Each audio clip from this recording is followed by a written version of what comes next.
welcome back to the ever-elusive, iconic, and soon-to-be revolutionary Relief Retrocast.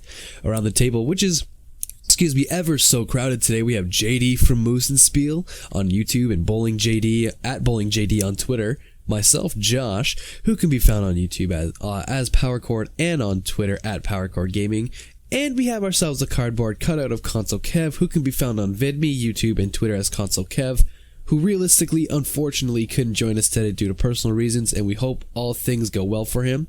Today's podcast is sponsored by The Wheel of Fortune, the official game show for kids who were homesick from school.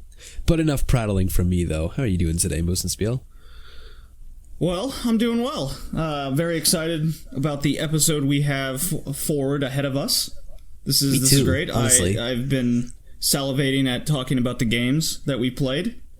Well, I mean, as it's been stated before by me, I strictly only play these games.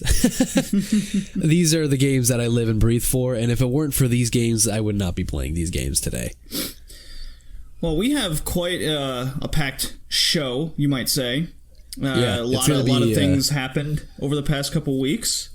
Maybe a system came out. Maybe a good few games came out. A few, that's for sure.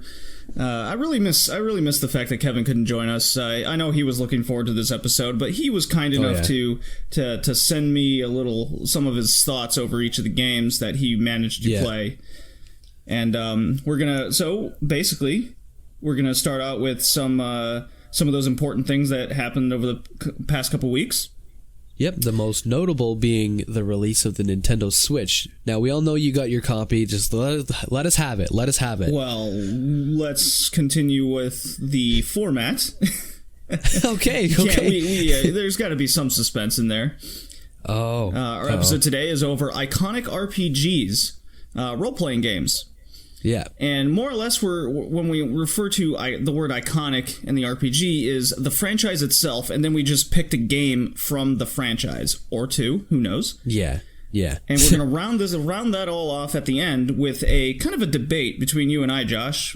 Kind of wish Kevin was here again, over the difference between a franchise or even a game itself as being iconic or a cult classic.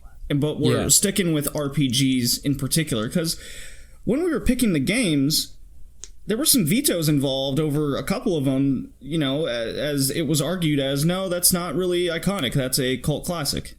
Yeah, it's really a shame, because there was one I didn't really need an excuse to go and play it again, but I mean, if it would have been nice. And I was actually waiting for someone to nominate it, and I was ready to veto that one particular game. So when we get to that little debate, that'll be nice. Yeah. Whether one of us is right or wrong, that's neither here nor there. But we're gonna try and convince the other. That's for sure of why it's either a cult classic or iconic. So gotcha. Yes, the Nintendo Switch came out last Friday. I'm so jealous. And it's been crazy since release. I took Friday off from work and just hooked it up, played it all day. I got, of course, The Legend of Zelda, Breath of the Wild.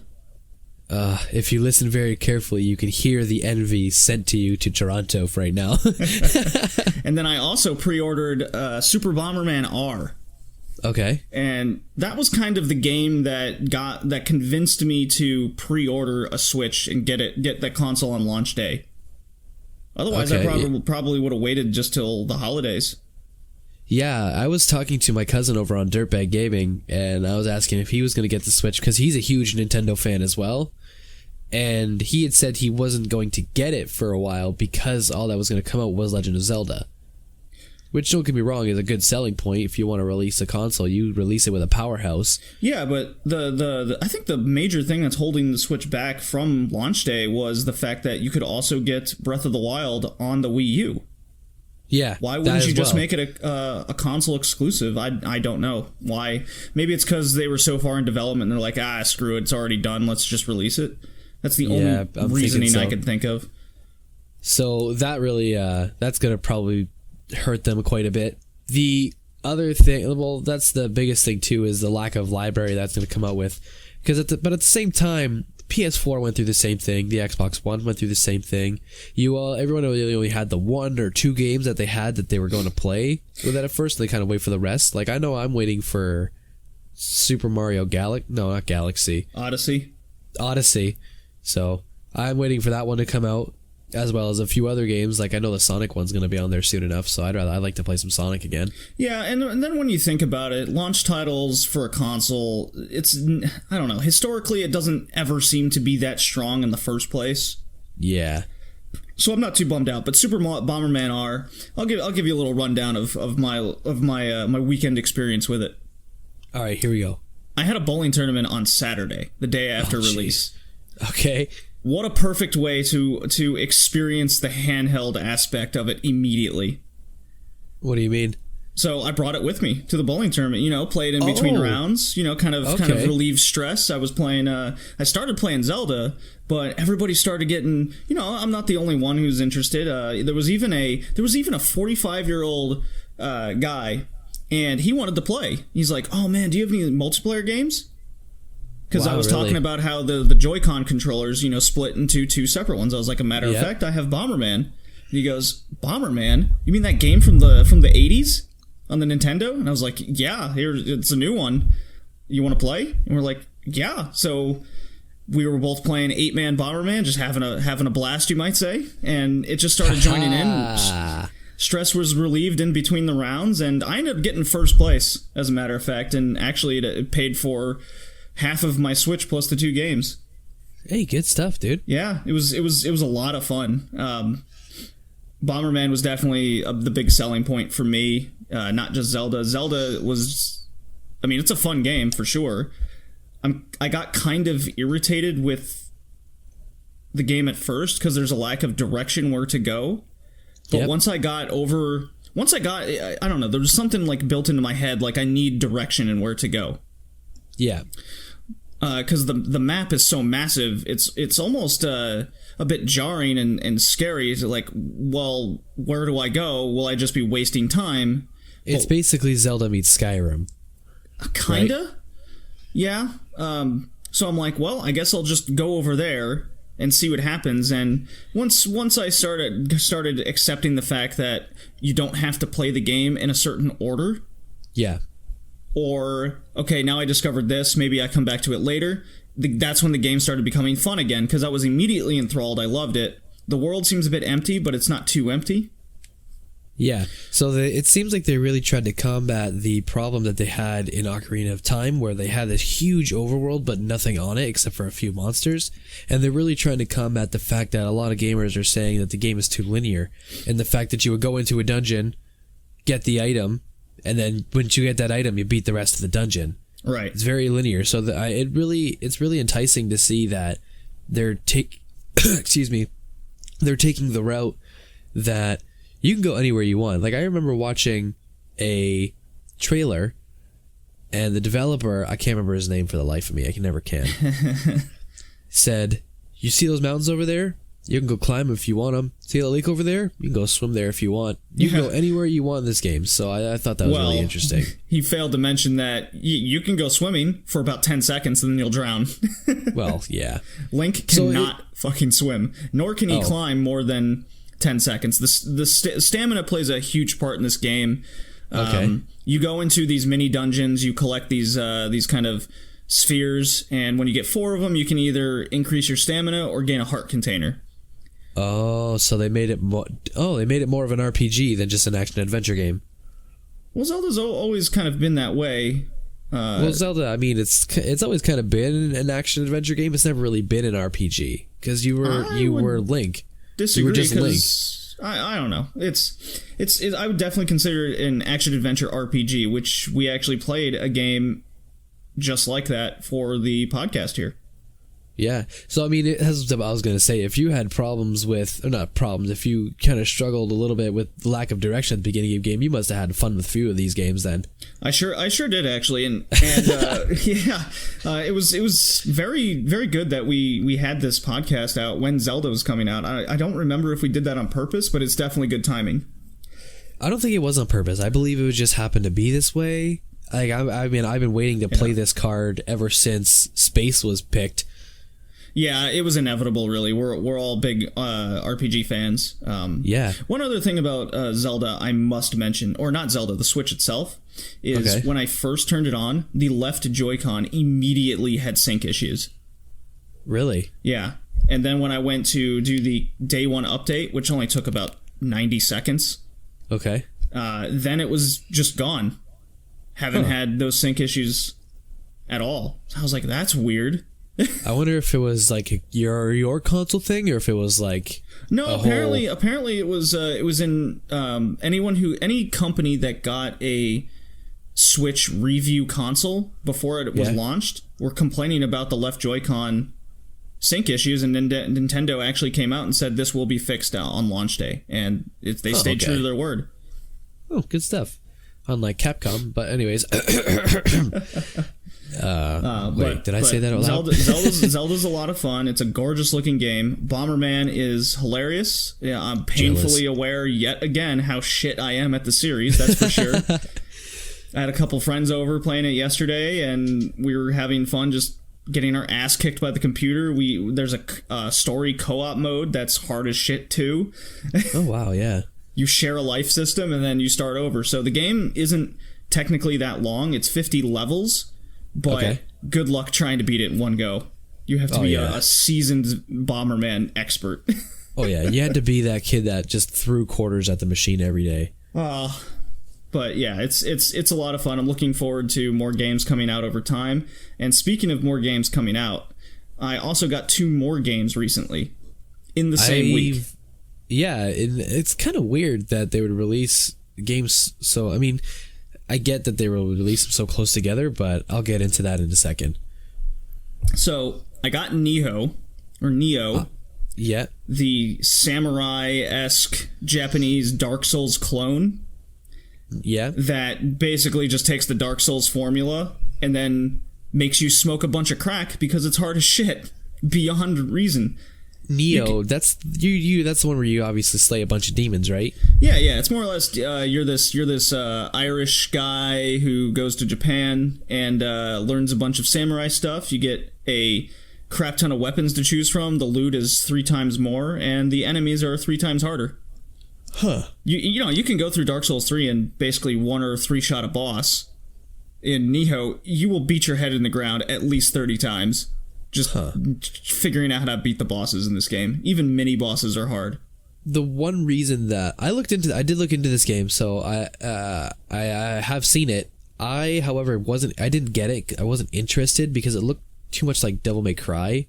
No, it's like Onimusha with a Dark Souls formula. Okay, it's really good, but holy shit, it's the game's so hard. Polygon wouldn't give it a review because they couldn't beat it. Wow. Yeah. Damn. And it's hard to find. Currently on Amazon, you're on a 2-month waiting list just for it to be shipped. Well, there you go, folks. You heard it here first. Download it. If you want to play it, you gotta get it off the store. It's well worth it. If you're a Dark Souls or Bloodborne fan, any game like that, this game is a must play. It's getting rave reviews, as I mentioned in the previous podcast. I love it. But holy shit, is it hard. And I had to wait 3 weeks to just find it here in Toronto to get it. Wow. I couldn't have to. There's just not enough copies out there. Stores weren't taking pre-orders. It was just, hey, hopefully you go to a store and find it. And it just so happened when I went to pre-order Bomberman that they just had a recent shipment and they only got 4 copies. Oh, that should be enough to supply, all of Toronto. Right? Well, it's just this one store. And speaking of hard to think, Bomberman is like impossible to find for similar reasons. Well, I mean, that's one of those old arcade games that has just been so popular. Well, yeah, it's just been such a popular game that the moment they said they were remaking it, everyone kind of foamed at the mouth when it was released. Yeah, but Konami seems to have the same thing Neo did, where there's just not a lot of copies at stores. I was the only... The place where I ordered my Switch, or pre-ordered the Switch, the EB Games, they had 1 copy come in, and it was my single pre-order. That was it. Huh. Why? Really? Yeah. You only had the 1? Only the 1. And apparently, all my friends here in Toronto who also got Switches are messaging me, did you manage to get Bomberman? I was like, yeah, I pre-ordered.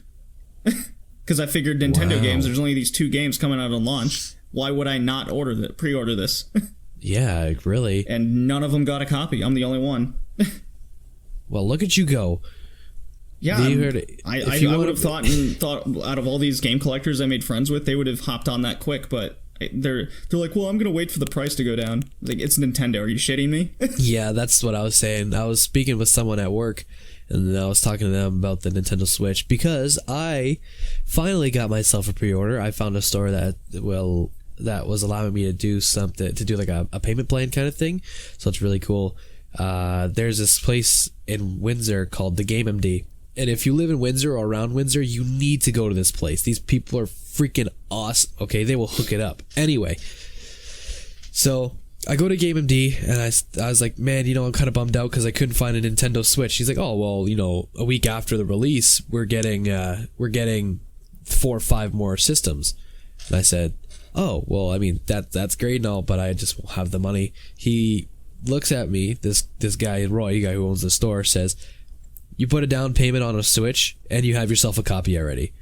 So I was like, oh shit. So I quickly threw down $50 and I got to go back tomorrow with the other 400 to pick up the Switch plus another 80 for Zelda. So that's I'm really excited to be able to get the Switch. I'm really looking forward to it.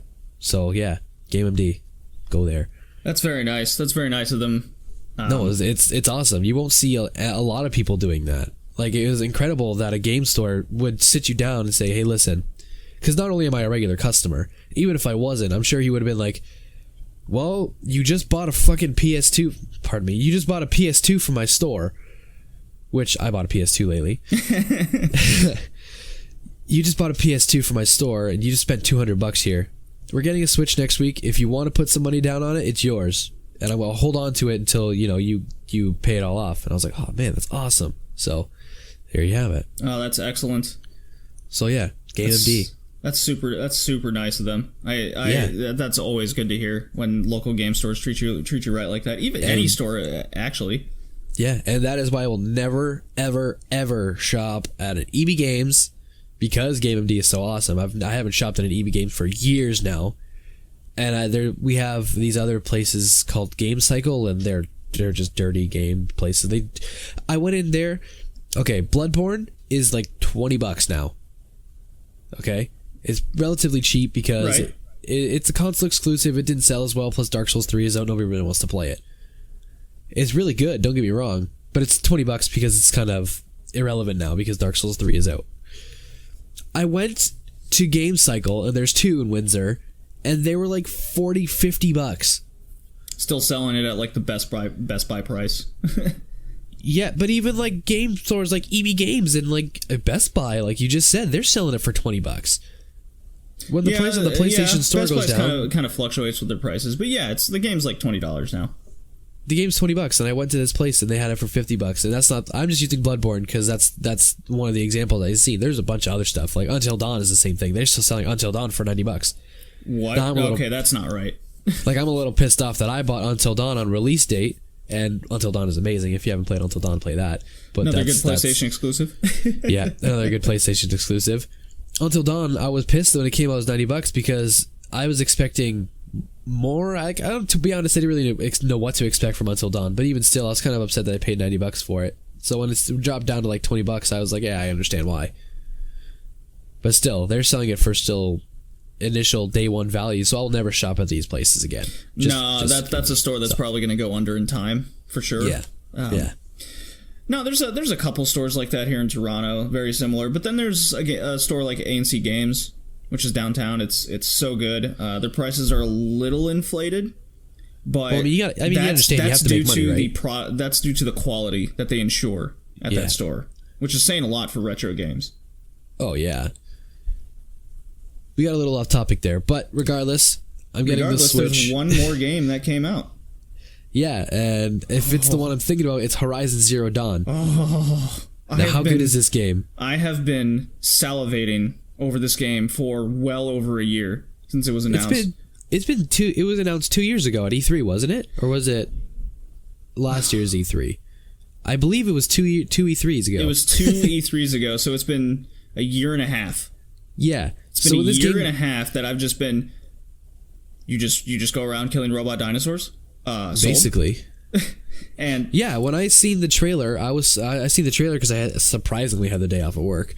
I remember seeing that and I was like, I need to get this game like yesterday. When can I get this game? So I got this game on Tuesday last week. Release day, another pre-order.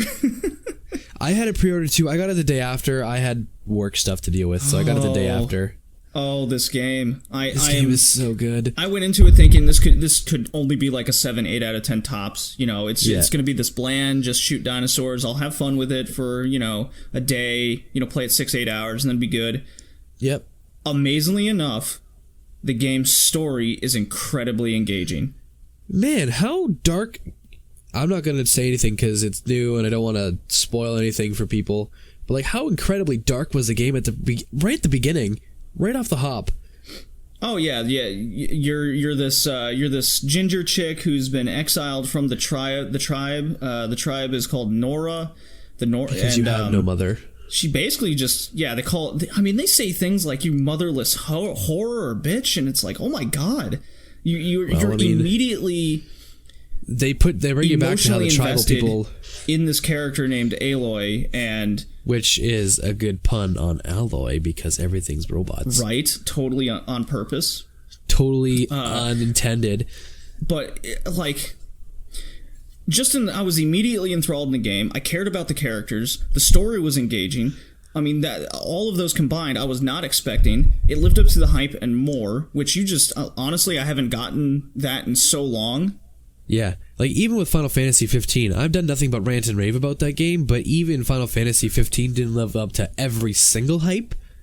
Right. Yeah, there was the whole bro moments kind of got overwhelming at times with cheese. The cheese is heavy in Final Fantasy 15, but man, Horizon Zero Dawn, it works mechanically well. I'm playing this game. I'm on fire, aren't I? Where was I? I'm playing this game on the hardest difficulty possible. Okay. And because they immediately say use your brain instead of brute force in the game. So it's kind of telling you to play the game at a harder level, make it harder on yourself. Play Actually the game in this world. Yeah, you hunt them, you don't fight them. Yeah. So I was like, okay, let's play this on the hardest level and see what happens. If 2 or 3 humans gang up on you, you're screwed. You're dead. If a dinosaur tail whips you, you're dead. If you get stomped on by a 100-foot brontosaurus monster, you're dead. That makes sense to me. Oh yeah. So I'm playing the game incredibly slow, but man, is it so satisfying to play everything. I've only had enough free time to play the game for like an hour and play the games that we had to do for the podcast. Yeah. I've been so freaking busy, it's not funny, and it sucks because the game is sitting on top of my PS4, which is immediately to my left, and it's mocking me. Oh, I know. There's just not enough time in the day. The whole reason why, whether we're coming out with the podcast, 2 or 3 weeks at a time is my schedule in work has been nuts. I worked probably 80 hours of overtime in February alone. And then I'm about to go traveling here for work over the next couple months. I'm not even going to be in my home probably more than 3 days. Hey man, you got to make that money. Gotta make that money. But luckily the Switch came out and it's portable and I will be playing, you can bet your ass I'll be playing the hell out of Zelda on the plane. It's a console on the go, man. It's a console on the go. This is what it was made for. I just can't. That's one good aspect of my travels ahead is I know I'll have plenty of time for Zelda. Now, do you see them doing something, and this is kind of I just thought of this just now and I can't really see it myself. Can you see them doing something like a online multiplayer exploration thing for Zelda or no? Well, they have announced DLC with new dungeons and like kind of a side story quest. I don't think I will be too interested in that because the game is so massive already. Yep. So I don't know. Anything's possible. That's for sure. Anything's possible. Absolutely. If they can milk every dime out of Zelda, Nintendo will. And speaking of on the go, I've actually been trying out Horizon Zero Dawn on my Vita via remote play. Oh, how's that been working out for you? I have to remap like a ton of the controls because there's no L2 and R2 button. Oh, right. It wants you to use the touchscreen on the back, and I'm like, I'm not having that. I'll just like get rid of a couple buttons altogether. Yeah. And that works just fine, but it's kind of a pain in the ass. So I don't think I'll be doing much more of that, but it does work. Nice. The only thing I've been doing other than the games, other than trying to play Horizon and the games for the podcast, like I said, I bought a PS2, and I have Final Fantasy 12 and Persona 4 that I bought with it. Oh, good choices. Yeah. So I've been playing Final Fantasy 12 to get myself ready for the remake they're going to come out with. Not the remake, the remaster. Right. That they're going to come out with, and it really needs one. Yeah, it's kind of rough around the edges, but I still kind of like it. It's got a charm. I'm not a huge fan of the main character, but I mean, it's a very political game. Oh, absolutely. But at the same time, it's funny. After playing Final Fantasy 15 and going back to playing this, I noticed a lot of recurring elements in a lot of their games. And I'm not talking about the crystals, because the crystals was the main thing in all Final Fantasy games. It's always been a thing. But like, it's always the Empire attacks thing, and then shit happens, and it's interesting that, and I know it sounds, I'm not trying to dog on Square Enix. I gotta specify for today. I'm not trying to rag on Square Enix. I love them. I will play pretty much anything they release, but like it's kind of lazy story writing, because they always not cop out, but they always fall back on the Empire attacks people, small child or a group of people helping the rebellion, eventually attack the Empire because the Empire crumbles on itself, fight a big demon, save the day crystals. Final Fantasy. Hey, I mean, you expand on the same story that's worked for so long. Why not continue it? Final Fantasy 15 did it again, and it's working. And I don't doubt when they make another one, it's going to be the same thing. Actually, there's a theory Alec has, and I don't know if to agree with it, because I didn't really hear too much about it. I haven't done too much research on it. I'm going to have to do it. He said that there was a statement made by the director of Square Enix, that when they finally remake, and like they're doing with Final Fantasy VII, remake Final Fantasy VII, that they're done making numbered Final Fantasy games. So Final Fantasy 15 could very well be our last Final Fantasy game. Well, that's not a far-fetched statement, as far-fetched a statement as you might think. I mean, Square Enix has said in the past, when they make Final Fantasy VII, remake Final Fantasy VII, that's it. Yeah, exactly. Like they're pretty much done. So unless, and I can't see it happening, because look how long it took Final Fantasy 15 to come out. I mean, yeah, we had 14, but 14 was worked with a totally different group of people. It's an online game. But look how long it took us to get 13, which was basically the dawn of the 360, to the PS4 with 15. I'm okay with single release for consoles. It keeps the series fresh. Just kind of what Zelda was. That's what Mario pretty much is. No, absolutely. And now, like I said, I'm not trying to rip on that. I'm not trying to make any bold statements here.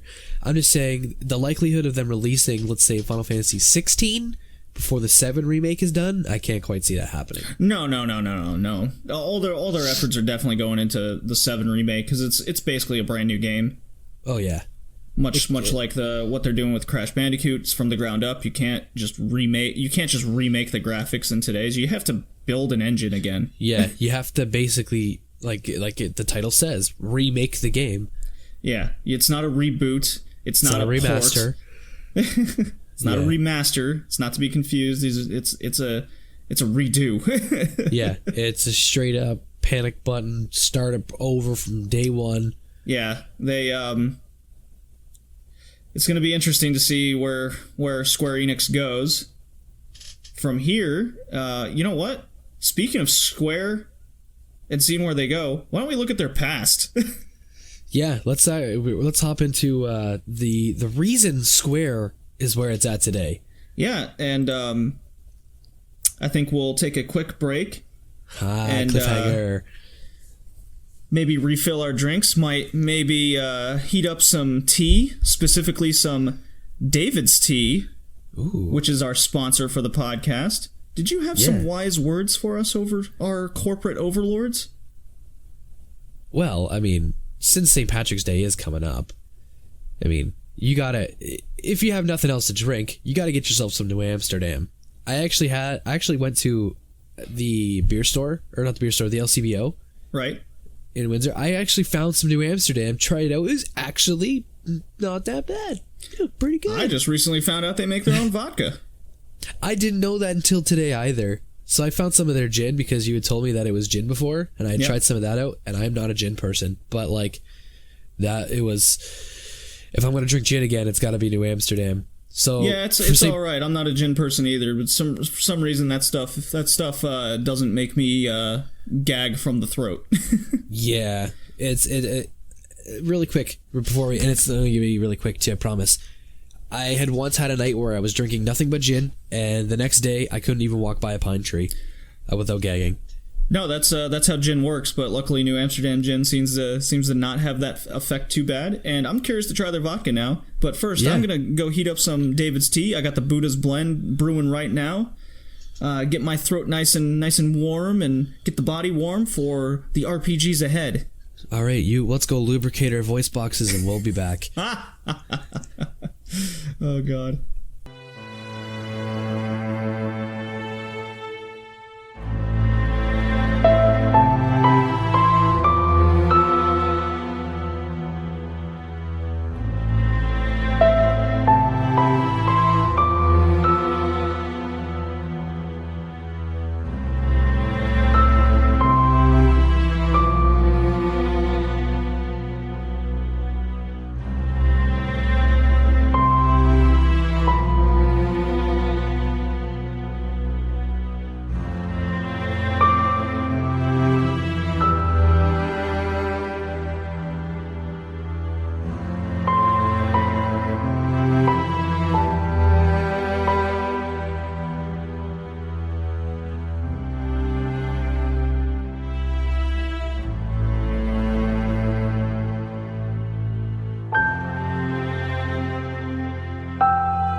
We're back from break. JD's got his tea from David's Tea. Damn right I got do. myself a water bottle because I don't live in Toronto. We're going to start off our retro iconic RPGs, and like we said at the beginning, we're going to go over the games, but we're more or less going over the franchises because I believe 1, 2, 3, 4 of these games were made by the quote-unquote same company. Yeah, it just kind of worked out that way. I mean, so to reiterate how we go about this, there's 3 of us on the podcast. It's you, me, and Kevin. Josh, JD, Kevin. And we each have 2 picks. Yeah. And we're free to pick whatever game we want as long as it's within the theme. Now, we can veto, but it has to be 15 years old minimum. Yep. And preferably it has to be a console game. Yeah, something that we could all play. Right. And what was our first game, Josh? The first game we're going to play is one of my favorites, Final Fantasy, the first one that we got in North America. Okay. I'm not going over the whole reason why it's our first one. Final Fantasy. We're going over just Final Fantasy. This game was developed by Square. Just Square. Notice how I didn't say Square Enix. Or even That's Squaresoft. Totally different. Or Squaresoft. It's Square. Okay, so it's developed by Square, published by Square and Nintendo for the NES or the Famicom, whichever you want to call it, December 18th, 1987.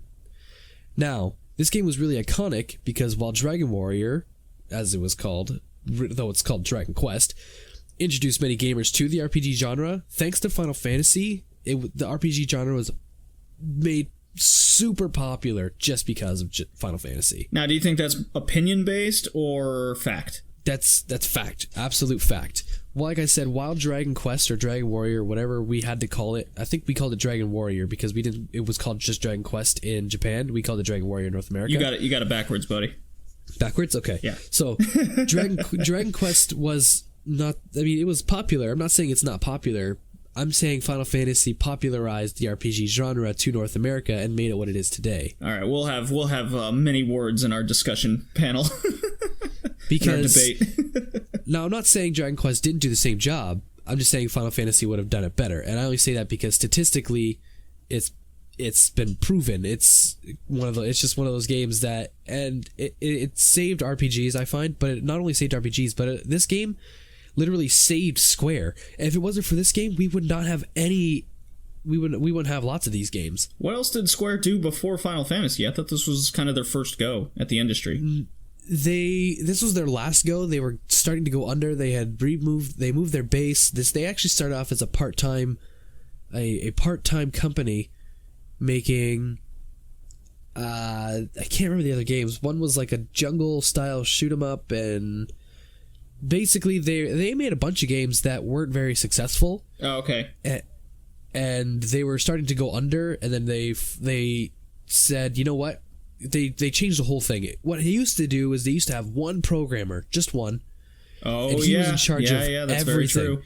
He was in charge of everything. So what made Square different is they believed that they should have a team. They revolutionized basically that. They had a team of developers, they had a team of programmers, they had a team of strictly story writers, they had a team of music writers.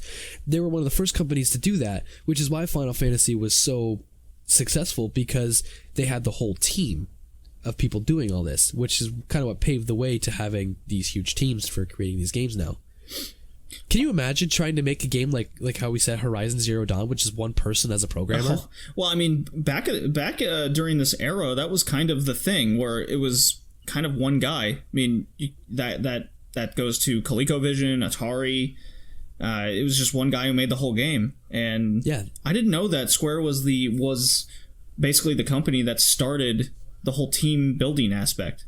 That's very interesting. Yeah, because the director, and I should have wrote his name down, the director believed that the game should tell a story, which is why Final Fantasy was so popular. I do remember reading that. And I'm not saying Dragon Quest didn't do it. I'm not putting Dragon Quest down at all. And I'm not saying this from a biased perspective. Because Final Fantasy was so story-driven, not so much through dialogue, because we all know the dialogue of Final Fantasy was not there.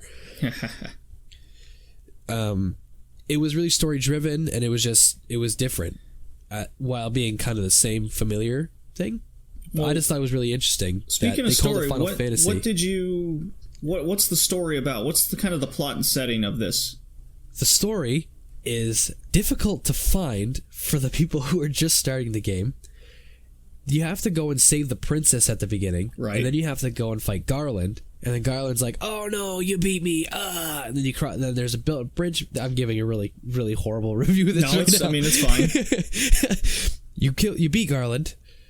You notice how I said you beat Garland. You don't kill him. You beat Garland. Then a bridge is built, and then you explore, and then you get a title, and then that's it. Basically, what happens is there's 4 crystals, and there's 4. I think they call them Chaos Beasts. Yeah, more or less. Can't remember. There's 4 demons that are demonizing these elemental crystals, and you have to go and save them, and it's really cool. It's at the time it was a different premise. It may not seem like much now, that's for sure. Yeah, but it really paved the way for how I said before, Final Fantasy really it really paved the way for how they do their storytelling with the crystals and with the political struggles in all the games. I liked how straightforward this game was. I was actually quite surprised. Now, bear in mind, you have to have a map of the overworld in this. This is before maps were a thing. Was it? You did get a map. You didn't get a map till like 3 or 4, right? Correct. Yeah, so if you didn't have a map, you kind of had to remember where everything was, which is pretty tough because for an NES game, the game was actually pretty large. I'm not saying it was huge, because it wasn't, because at the time there was bigger games, the next game we're going to talk about, but it was still really large, and it was really open world.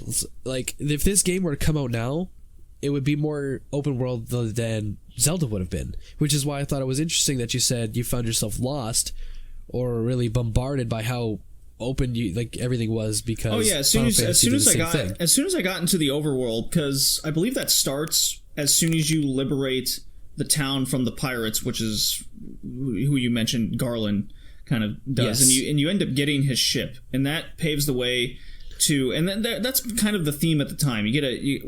They definitely paved the way for that theme. Is you beat this area, you get a ship, and that allows you to see the overworld. And I was like, okay, where do I go?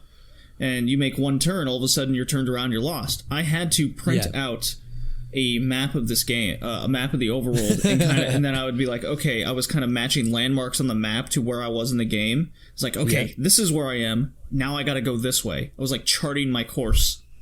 Yeah. That was kind of cool, but I wish the game could have had an NPC that go, because I'm sure that when the game came out, it came kind of like the original Legend of Zelda. You buy the game, and the game comes with a map of the overworld, so you know where you're going. Yeah. And I couldn't confirm whether the game coming out in the case came with an overworld map, and I'm 100% sure it had to have. I don't think it did. I can't confirm nor deny. I don't believe it did. However, what made it really interesting was the fact that they were very indirect about what to do. Oh yeah, it was very cryptic. You had no idea that you had to go and save the princess until you found that one guy or that one person who said, the princess has been kidnapped, she needs to be saved. And then you're like, oh, this is what this is what we have to do. Well, to be fair, the NPCs in the game do point you in the direction of who the person is you're supposed to talk to. For example, at the beginning of the game, you mentioned you go into this castle, and if you talk to any of the soldiers, they go, the king's looking for you. It's like, okay, I gotta go find the king. And then at the same token, after you talk to the king kind of gives you direction, but you don't know where. He just says, you gotta go fight Garland. You gotta go fight Garland. I guess he's north or some shit. Where's Garland? And you have to go talk to the soldiers, and then if you're lucky enough to find the one soldier who typically turns out to be the last person you talk to, as always, when you're trying to find stuff, it's the last place you look. The guy said, oh yeah, he's north. Just go this way. Yeah, exactly. Oh boy. What I didn't like about this game, well, first of all, I played this game two ways. I played it on the PSP, okay, kind of the higher res version of the game. Yeah. It has a remixed soundtrack, I noticed. It's slightly different, and then I kind of tested out on my PlayStation disc that I have, where it comes with the first two Final Fantasy games. Yeah, they're more or less the same, but I played the PSP one more. And just get sidetracked a bit because you said Final Fantasy 2. I have not got past the beginning of that game, and I think I've said this before, because in Final Fantasy 2, you start off as you're playing this character named Firion, who's he's whatever. So you go to this town. Excuse me. You go to this town, and you have to try to find the Wild Rose people, it was the rebellion against the Empire. Who would have guessed? So you go. You're supposed to go find the blacksmith. Okay, you're supposed to go find the blacksmith. And then when I found the blacksmith, guess what he says? Go talk to the king? No. You have dialogue options, okay? It's either shop or say Wild Rose, because you got to go around saying Wild Rose to people. They'd be like, oh yeah, I heard that's resistance, sir. Oh yeah, you should definitely go find this guy. Find the blacksmith, say Wild Rose. He goes, yeah, I'm the blacksmith for the Wild Rose. I'm supposed to talk to you. I said what I had to say. Now what do? I'm the blacksmith for the Wild Rose. Oh no! Yeah. No, I mean, this is the era. Going back to the first one, of course, this is the era when NPCs said one thing, and that's it. Oh yeah, that's it. So that's it was definitely really when you get the ship. That's when you're kind of overwhelmed. Well, where do I go now? And like you said, there's only one NPC that gives you direction, and that got really irritating. But it also kind of makes you go around the town and learn the world, read the dialogue. You know, it was you learning the setting and story. Yeah, no, absolutely. It made it so every NPC was there for a reason. They weren't background, like how we could just develop characters to just walk around or say things like, oh, I heard this was happening over here, just like in the background. You actually had to go and talk to these people to find out what's going on in the world. Like, you would have had no idea that after you save the princess, your next quest is to go west to some port town because something's going wrong. Yeah, and your only hints to why you're even doing anything is at the very beginning. It says a history of how these orbs that kind of were in the world. Each continent holds an elemental orb. And history says that the orbs will go crazy and the warriors of light will have to save the world. The light warrior. Come on. I thought it was warriors of light. It is warriors of light, but we got to stick true to what they said in the NES. Oh, okay. The light warriors. Okay. They said light warrior. Maybe they fixed that in the PSP version because that's what I played. Yeah. They call them the warriors of light, and the adaptation in Dissidia is actually the warrior of light was supposed to be the fighter in number 1, but let's not talk about semantics already. Okay, I got you.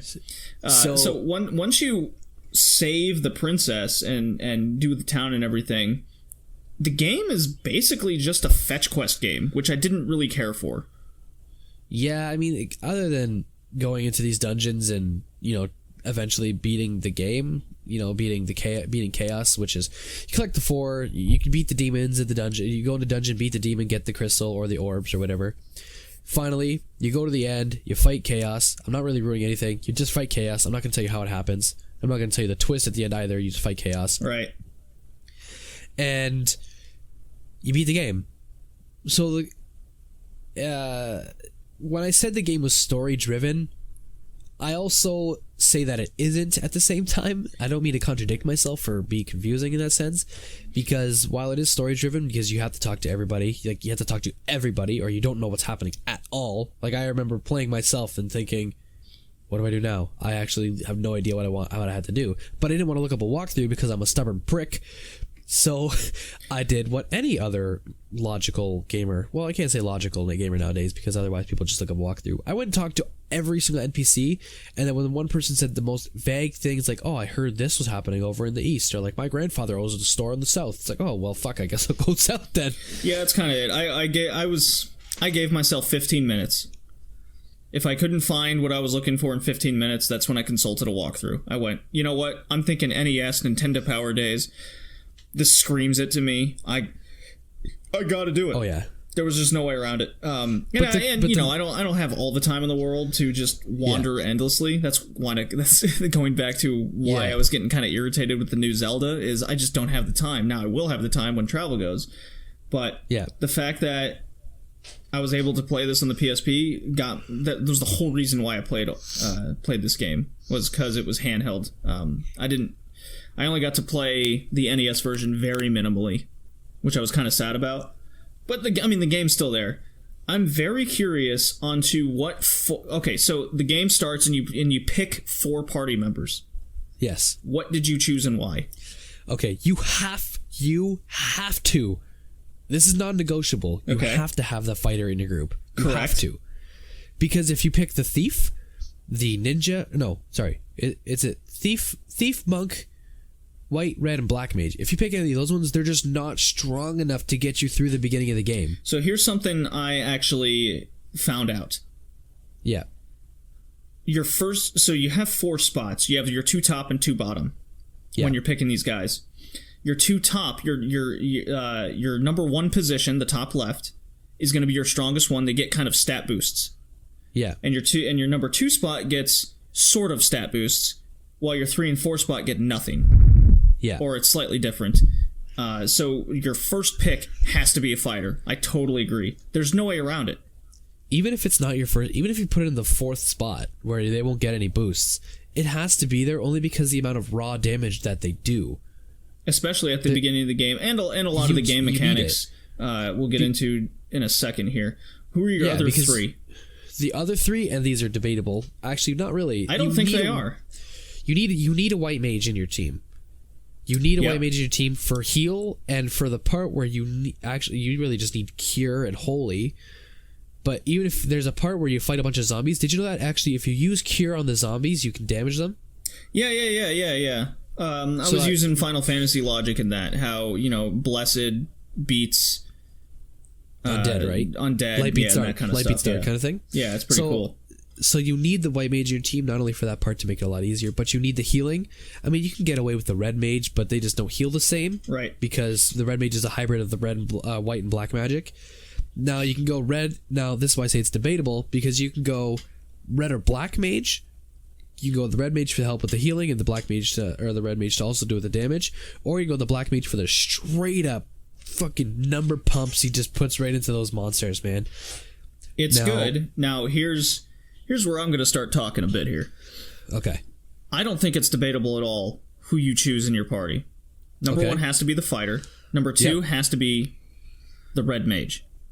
Okay. Because the red mage learns both the white and black magic. Yep. Right? Yeah. By the time you get to the end of the game, because it's a bit grind heavy as of the time. Yep. The red mage is already powerful enough and can use the more or less the most powerful attacks of either or. By the time, let's say you do pick the black mage, by the time you get to that point and all of a sudden you can use finally that one attack the red mage can't use, what's the point? Yeah. Because of that initial stat boost you get with the red mage is actually initially stronger than the black mage could ever be. So the black mage, to me, is along with the monk, is totally useless. And the thief is so weak at the beginning of the game, it's a hindrance. So unless you want to... The game's already hard enough. If you want to make the game even harder, that's when you pick the thief. Now, the third position goes to the black belt, because you don't want another fighter, but you do want the black belt for other attributes that the black belt is attained. So you got your fighter with the strong melee, the red mage with most of the magic in the game, period, plus the upper stat boost. The black belt starts slow, but gets to be the strongest. Yep. That's where that point, and the white mage can mostly heal. Now, the other reason why you don't want to you could argue that just to get red and white mage, or both two red mages, and then the fighter and black belt, because the magic casting in the game, because they hadn't quite figured this out yet, it needs charges. So you'd be limited. So let's say you pick that black mage. You're not going to be like using him in the game during those dungeon crawls until you're just going to save everything until the boss. Which is why magic felt fairly useless. So which is why when I went through, I actually did two fighters, a red mage and a white mage. That's fair. I started with the black belt because I know from other games that there's always that kind of bare knuckle fighter. Yeah. So I was like, this is probably based on something. I'm going to choose that, and it ended up working out. Yeah. It's your typical turn-based attack magic, and you can run away kind of deal. Just to clarify for people who don't quite understand, when it comes from when we're talking, because this game has had many ports now. It's the NES. It's on Android and iOS. It's on the PSP. It's on the PlayStation. It's everywhere. You can get it everywhere. Oh yeah, and the game's like $10 to $20 depending on what port it is. when we say monk and black belts, that's the same thing. Yeah. It's the same thing. We're not trying to confuse you. When I say monk and he says black belt, it's the same thing. We're not trying to confuse you. I just thought I'd clarify that now. Yeah. So. Some other issues I had were you can't stray from the path or you will get your ass kicked. Oh yeah, the game is relentless in that. You can learn my lesson many times. It's funny because the game isn't linear, but you still can't go to certain zones, and I can appreciate that only because that's their way of saying, "Hey, don't go this way yet." Well, I mean, there's areas. I mean, you experience it right away with the pirate battle, saving the princess, but you can have up to 9 enemies fight you at a time. Oh yeah, oh yeah. I had to start over. It was nuts. I was like, wow, I have to already grind, or you don't have your weapons yet, or you chose the wrong guys. You won't stand a chance even at the start of the game. So, in that sense, the game is rough around the edges, and they did fix a lot of that later, hence why 2 was made. It's basically just 1 with upgrades. Yep. As far as I know. Yeah. If you don't mind, Kevin's thoughts on this was he dabbled. Yeah, he dabbled hard. He dabbled hard. And he goes, evil quote, Birdman hand rub. Oh, boy. He goes, quote, "It's a good base, but you can see how much the series has flourished since then, so this is hard to go back to." Oh, yeah. See, but at the same time, and this is why I think the game is iconic, okay, before I get into that, this game is heavily debated as the weakest game in the series, but also as one of the most the most difficult. I'm not going to say it is because we have that's give us a few minutes here. Weakest is definitely debatable. I have a different opinion, but you know, I've had my piece. Final Fantasy, it's a game definitely. If you're a collector, I feel like you have to own at least some version of this to experience kind of where the series started, and that kind of self-explains. I mean, shit, there's 15 Final Fantasy games now. Numbered, and there's more than that. There's we have 1, 2, 3, 4, 5, 6, 7, 8, 9, 10, 10, 2, 11, 12, 13, 13, 2, 13, 3, 14 with 2 expansions, however many expansions for 11, 15, yeah, and then we're not even talking tactics, we're not talking Crystal Bear or Dissidia, and etc. It goes on. So that more or less, this is self-explanatory. The Final Fantasy franchise series is iconic RPG for sure.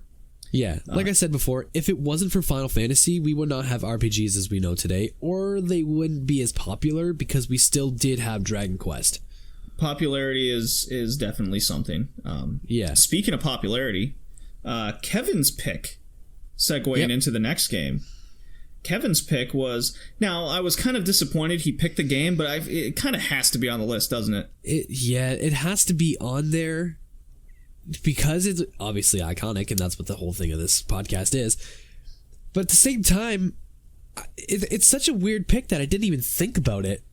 You know, I kind of saw it coming. I think it goes without saying, but we're talking about Pokemon Red and Blue, the original. That came out on the Game Boy now this is where it was developed by Game Freak, published by Nintendo, but the release was a bit odd. It was released in Japan in 96, North America in 98, Europe in 99. Yeah. So nothing was at the same time. All different regions got different releases at different times. And it came out on the original Game Boy, not the color. Yeah. Although you could play it on the color. Oh, yeah. But that's also not the first time that companies have done something like that as well. But I know it's not the first time, because whether it was censorship issues, which could be a podcast in itself, translation issues, or how popular they might know it, because this was definitely a case of, let's see how it releases in Japan. Okay, now we'll test the North American market. Okay, now we can release it in Europe because of all the translation things. Yeah. And the fact that Nintendo wasn't very popular in Europe in the first place, so who knows how it would have been perceived. But man, the franchise definitely took off. I mean, an animated series came out after, the card game series came out. Everything was popular. Oh my God. It's still popular. I can't believe they're still making games today. I mean, we have Sun and Moon that just came out last year. And then Pokemon Stars that's going to come out for the Switch soon enough. And I will definitely be getting it. I will definitely look into getting that. It's silly because a game so simple as you throw a monster out and you battle like you did in Final Fantasy.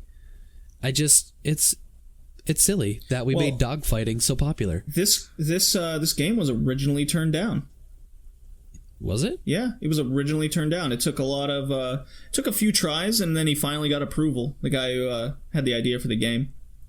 But for those who haven't played the original Pokemon, which is very possible quite a few people at this point. But if you haven't, shame on you. It's been 21 years almost. What are you waiting for? Well, it's been 21 years. It just got released on the Virtual Console last year or 2 years ago? Yep.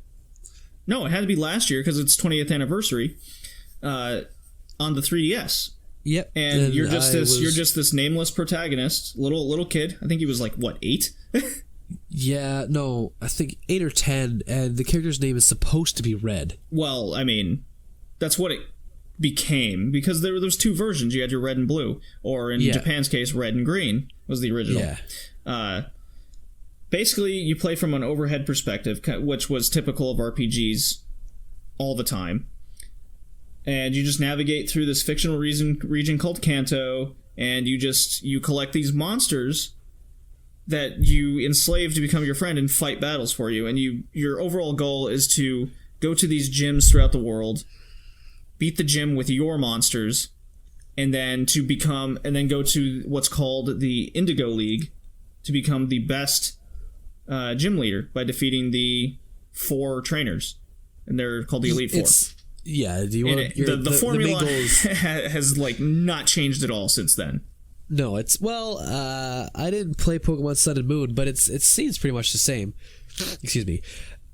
You do go to the gyms, and you got to collect 8, sometimes 16, but we don't want to talk about that one. Well, yeah, that's yeah. I mean, but it's still the core of a Pokemon game is 8 gyms, 4 leaders.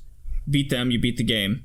And there's always some type of plus the champion. Don't forget the champion. Oh, right. Well, that's kind of the quote unquote twist at the end, because you always have a rival at the beginning who you always have 3 Pokemon to choose from at the start.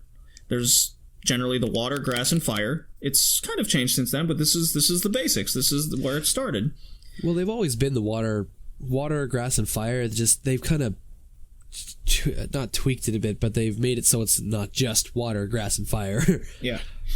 Well, this game plays pretty slow, actually, from what I remembered, because you don't get a bike anytime soon that makes you go faster. You don't get running shoes ever. Nope. to make you run faster. I don't think you get flying until the 4th or 5th gym. Oh, it's a while. So it's a slow ride, but considering it was the first iteration. And I remember playing this just nonstop as a kid. Oh my god! Car rides, went through tons of AA batteries. It's made very well, and I still play it. I still play this original version. I would go back to it every once in a while to train out my Squirtle, and yes, I always chose a Squirtle. Oh, I always chose Bulbasaur. Really? You're the only person I know that ever picked Bulbasaur. Yeah, me too. Nobody wants that stupid dinosaur. Anyways. Yeah, it was really cool because it also introduced the battling system with your friends with the Game Boy cables. Yeah, so you could hook up link cables to the Game Boy and you can battle. You get a team of 6 eventually after throwing the balls and catching them, and you level them up just like any RPG, just like a character. You level up the monsters instead of you. Yeah, and then you could battle 5-on-5 through a link cable that connected the Game Boys. That was new. Yeah, and it was also cool because, I don't know if they have it anymore. I think they do. You have to trade certain Pokemon for them to evolve. Oh, you still have to do that. You couldn't get him a champ, you couldn't get a Gengar, and... Dodrio was only in blue, while Diglett was only in red, so in order to collect them all, which was kind of the side quest of the game... Well, it's kind of the main... side quest, I guess, would be the better term for it. Yeah. Well, there's also always some sort of evil organization that wants to take over the world in some form, and this was Team Rocket. Yeah. And they're kind of this pseudo 90s gang organization. Yeah, that were teamed up with only Mux, Grimers, and Zubats. And they all had the same type of Pokemon. Poison types were the bad ones, and yeah, it's interesting. Kevin's thoughts over the game was, he goes, I have the ROMs, I want to try them, I know it's underrated. Pokemon Red and Blue were amazing games, but he can't stand them anymore. Looking back, there's a lot of problems. He says Bug type is worthless, Psychic is too overpowered, there's only one Dragon type move in the entire game, Focus Energy, a move meant to double your critical hit, actually halves it, and the box system sucks. I find Red and Blue to be unplayable nowadays. I can only play remakes of Leaf Green and Fire Red.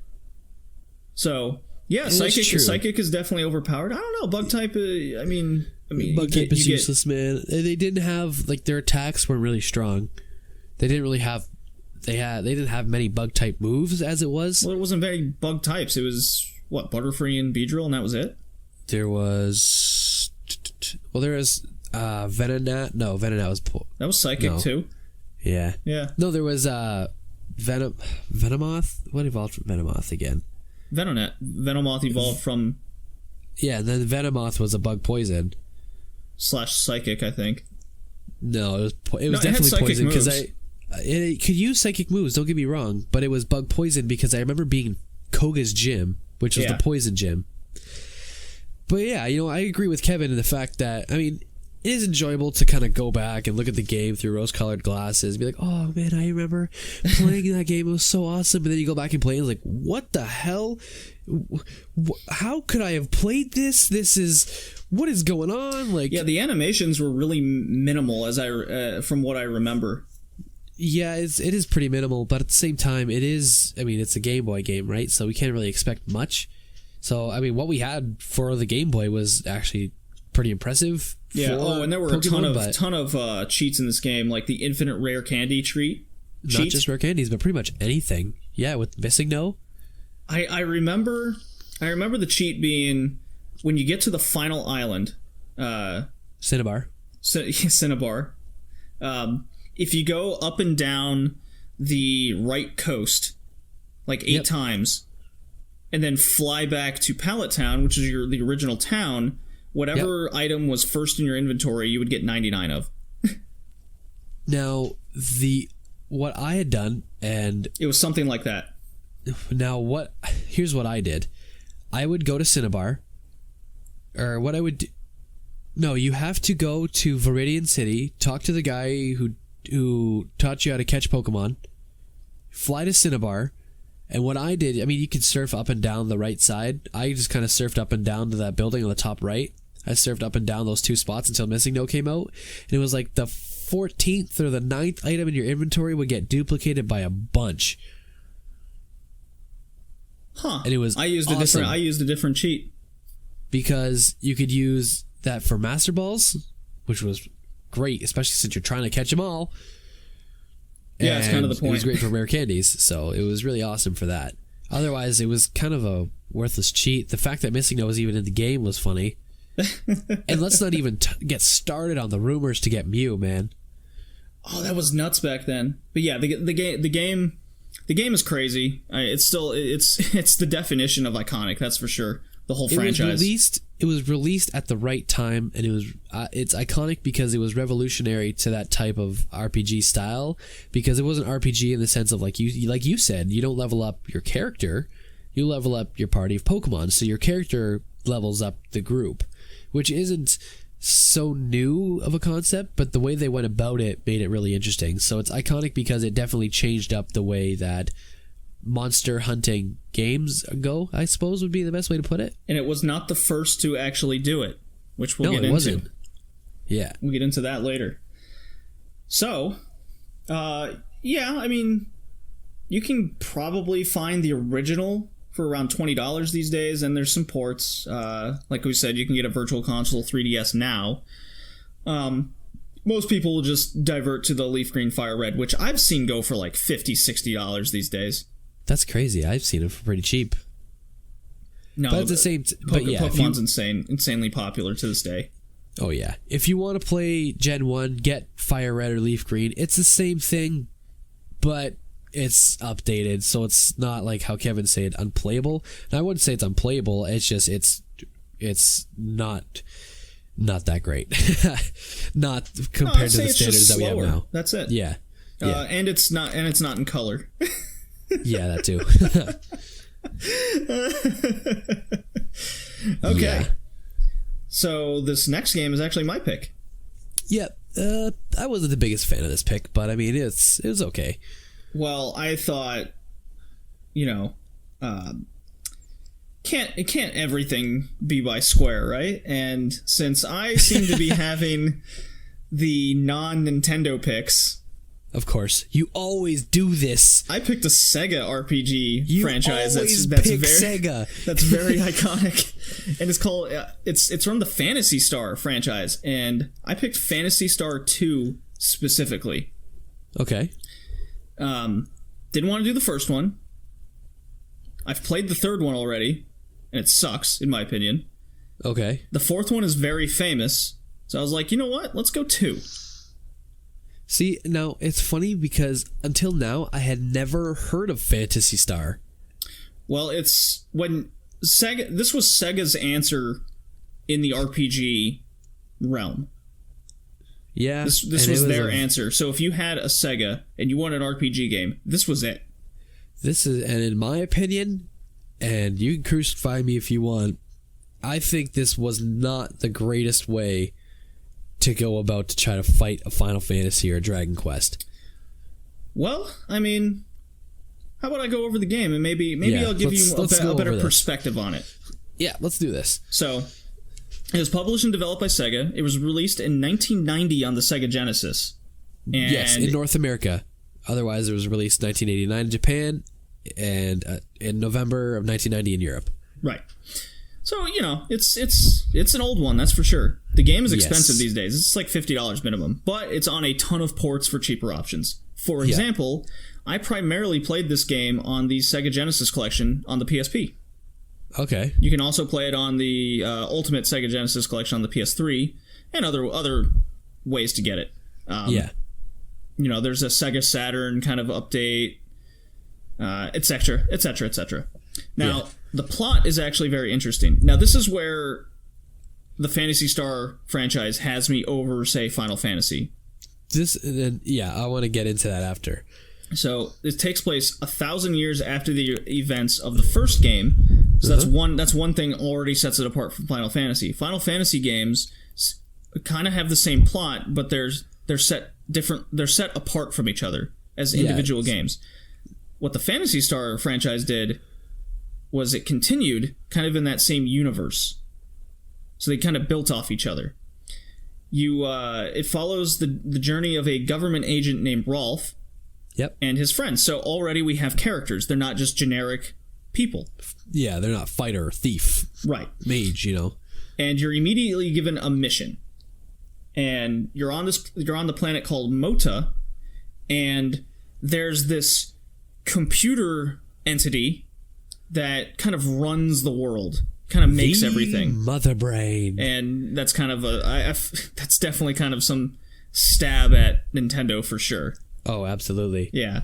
So Mother Brain has started malfunctioning, and you're this government dude, and the guy goes, "Hey, go investigate this shit." So it's like, oh man, I have a purpose. Okay, I don't have to go out and save the princess.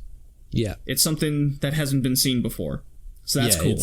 It has more sustenance to going to do something, and it has a very anime-esque kind of art to it. They kind of look like Power Rangers. When they're walking around the overworld. I would say it looks like 80s anime characters to me. It's like to the T. Now, the box art will say differently. Before I go into more of the gameplay elements and kind of how you play the plot out, the box art in Japan is nice. It's got the little anime characters. They look like they're 16 or whatever, or 18, 20s. Now, the box art, when it came to the West, made them look like Conan the Barbarian guys.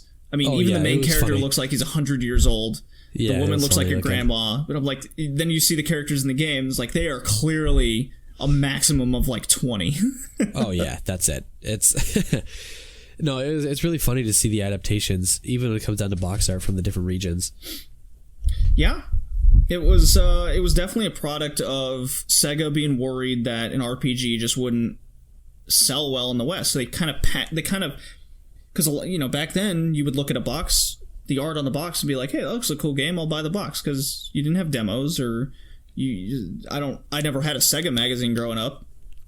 Yeah. So you're just like, oh, okay, Conan the Barbarian, I guess I'll get it. And then you play it, and this is this RPG kind of sci-fi world with anime characters. which I'm glad you said sci-fi, because that's really what made it, which set it apart from everyone, and kind of what made it an iconic game, was because it was a sci-fi RPG and not like a magical medieval thing. Yeah, so it was immediately separated from any other RPG franchise or even game that I can think of right now. At the time, I don't really think there was really any. I mean, there was kind of like Alien Syndrome, which was, I mean, the closest thing to an RPG, I guess. Well, that's another Sega game, and we played it, as a matter of fact. Yeah, so maybe Sega was more into the sci-fi. Yeah, so Sega was more into the sci-fi, as well as trying their best to totally not rip off Nintendo. Yeah. But I mean, it was when I said, I want to go back to when I said how the boxes were different in the different regions. There was one thing that was consistently the same. You know what it was? What was it? The game. It was the fact that the game was so difficult that they were released with their own hint books in the case. Oh, it's I wouldn't call it a difficult game, but it is definitely hard. Yeah. It has a challenge, that's for sure. Like when it was first, I mean, I don't know if it's difficult I wouldn't say it's difficult compared to today's standards, because I mean we've played a bunch of different types of harder games, but at the time the game was so difficult that when it was released to like North America and Europe, and I think it was the same in Japan, they had to come with their own hint books, and basically they made tons of money off of strategy guides because people were so confused as to what to do. Well, I find the game in the dungeons or exploration. Yeah. So, oh boy. What also was different about this game is you don't get just your party of 4. Yeah. Because that was the standard set by Square. Yep. You just have your 4 characters and you're done. Go save some shit. This one, you slowly meet your party members. So you set out to investigate, and you basically these because Mother Braid's malfunctioning, these things called biomonsters are now roaming free. It's part of your investigation. Your character Rolf all of a sudden meets this girl named Nye. Okay. And she's this half-human, kind of half-cat creature. Oh. Okay. Yeah. Well, before I go in anymore, I'm curious to how far you got into the game. Did you play like an hour or two, just kind of dabbled? I dabbled. I played like the first hour or so, and when I was playing it, after playing the games that I had played, this was the last one I played. Oh, I can totally see why this would, yeah, because some of the other games are very more modern. It's not even that it's modern. I mean, the one, like, for God's sakes, we played one in 1987. We have another one that was released a month after this game. We have, like, it's not a matter of it being old. You're right. I mean, it's Sega. Sorry, it's not Sega. The Phantasy Star, it wasn't pleasant to look at. Like, it was boring. Like, I don't know. Like playing the game, I didn't see anything really exciting. I found the walking to be really slow. I found it to be really dry, boring. I was like, and I had said before, I had never heard of Final Phantasy Star 2 before, so I didn't really know what to expect. I didn't do Fantasy Star in general. That's what I mean. Yeah, I hadn't heard of Phantasy Star at all. Even when you were looking the game up, you said you started spelling it with an F. Yeah, I could not find it. Amateur. You amateur. Yeah, amateur. It's Phantasy Star. It's Phantasy Star. But yeah, like it was. I don't know. I found it a little like when you went into the battles, it was just a black screen with a picture. I mean, it was cool. Like the combat system was kind of cool because like you could keep hitting fight and you would keep doing the last action you did, and you could change it up just by tapping literally any button. Oh yeah. So I'm gonna be honest here. Yeah. I actually played half the game. I want to say 3 years ago when I was working offshore in the Gulf of Mexico. Nice. And then for the podcast, I just picked it back up. My save file is still there. I just picked up where I left off, and I actually finished it. Okay. So, do you mind having some spoilers? No, please. I don't see me playing this game. Because this is a long game that I don't see a lot of people finishing, but the plot is actually kind of worth it. Okay. So, but I will get into that after I go over more gameplay mechanics, and I'll notice the audience for some spoilers in case you don't want the spoil to be the ending to be spoiled. Yeah. And some other aspects, but I do want to talk about the plot of the game because it is interesting. All right. So, little gameplay mechanics is you get your more companions over the course of the game. You meet up to 6 people that can be in your party. You can only choose 4, but you do have 2 other options. Okay, so 4 Power Rangers. Got it. Right, got it. And I like saying this game is set into 4s. Everything's in 4 in this game in some form or another. Kind of like that movie with Jim Carrey. What was it, like 18 or something? Where everything's related to the number 18. Yeah, I don't remember what the movie's called, but yeah. Something like that. I'm spitballing off the top of my head with that one, but there is a number or numbers. Maybe it's just called numbers. I remember it being like with a hotel room. I don't know. Jim Carrey goes crazy over relating numbers. Well, this game, everything is related to the number 4 in this game in some way or another. Okay. You're initially made to go investigate. There's 4 dungeons you end up investigating this biomonster issue. Once you finish the 4th dungeon, there's a touching moment with Nye, which I'll get into for the spoilers. Then, upon that, you have to stop a flood, so you have to go to 4 dams to release the water properly. Then you go into space, and there's 4 key elements to the plot that are revealed by going to each area. Then there's the final battle with 2 enemies who each have 2 forms. So there's 4 battles to end the game. Okay. So great. This is one of the birthing sequences of multi-phase bosses. Right. So like that even splits the game into 4 parts. So it's nuts. It almost feels like the map is in 4 sections, and then you go to space, which is also in 4 sections. Oh, great. I mean, I'm sure the game is fine. I'm sure the beginning was really boring and dry, so it didn't really... Now, I'm not trying to say, like, if the game doesn't capture my attention right away, I'm not going to play it, because that's not the case. I mean, for God's sakes, I've played Dragon Age Inquisition. But, like, I don't know. It probably didn't help that it was the last game I played, but it was kind of boring. Well, I can understand that. The pacing was really slow in the game. The game was incredibly grind heavy. That's what made it difficult. You could go anywhere. You could, when you first get out of town, you can go left or right. You go right, you encounter enemies that just kick the shit out of you. So you're like, okay, I guess I'll go left. All right, and then it's a slow grind. The enemies are beatable, but you still have to level up so you can make the distance. So it's all. I think it's a way of telling the story. Like, the characters have to have this grueling journey to fully investigate what's going on, but the pace is still incredibly slow. It almost feels like the characters don't level up fast enough. Yeah. And then when you go into the dungeons or the dams, or when you go into space, you're constantly having to do this grind so you can earn the money with each fight to upgrade your equipment, which isn't unheard of with RPGs, even at the time after a few years had gone by. But you had to get this new equipment, otherwise you would have died going into the next dungeon because you just didn't have the equipment to pull it off. That was irritating. I'll be honest, I looked at a strategy guide online to be like, okay, how much money do I need to grind to get the next set of equipment? Yeah. Which, as irritating as it was, if I didn't have as much time to kill, like before bed or when I was offshore or before bed, I played this game specifically because it was a time killer. But that being said, I was more or less into the plot.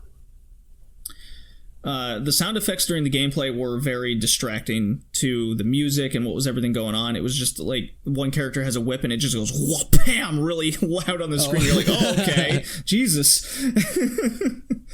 So sometimes I would turn kind of the battle music off. That was part of the re-release, you might say. But man, the amount of grinding I could see turning people off hard. Yeah, no, that's where I separate how hard the game was. I don't find it hard. It's just a grind. It's a straight grind. So yeah, it's not a bad game, roughly to say, but it's definitely a grindy game. But I would definitely say that yes, while this game may be iconic, it's more of a cult icon than it is an iconic game. Does that make sense? It's more of a cult classic.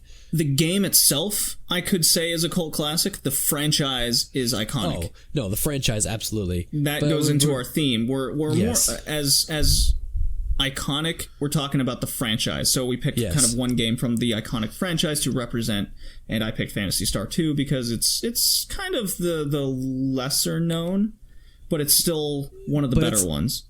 It's also the most different in the terms that it's a top-down third-person view instead of a first-person like the first one was.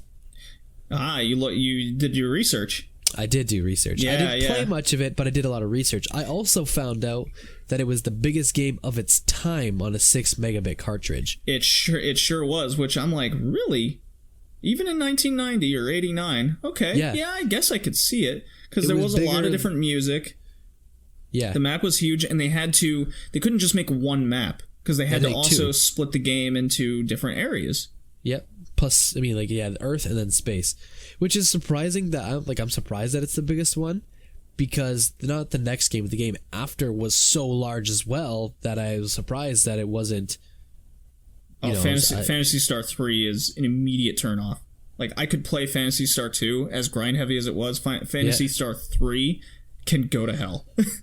Oh boy. I've never played any of the series. We'll get into what the third part in the series does to games. Ugh. So yeah. As you said, it's the biggest. Now let's go over the plot. Let's finish it up. So spoilers here, guys. Let's do this.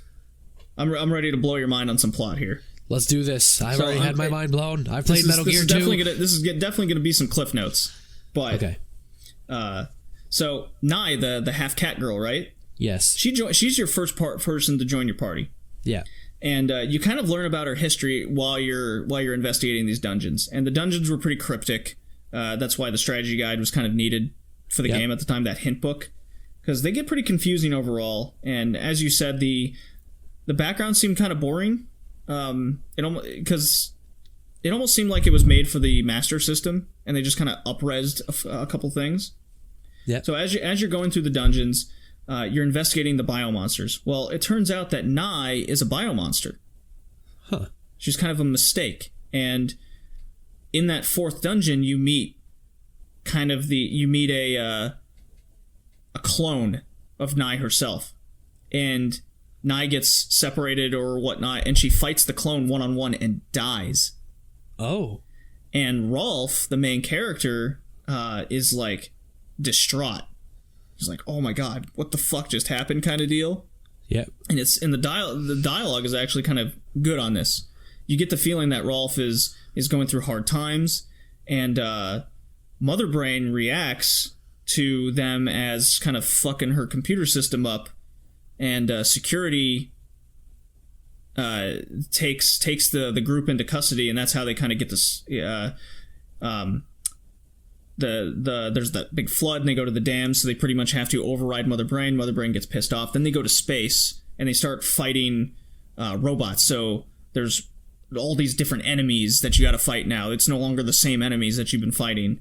And eventually, you fight your way through that. You discover that the enemy from the first game has actually returned. He's the during all this space plot, you learn that he was actually the one manipulating things behind the scenes this whole time. Huh.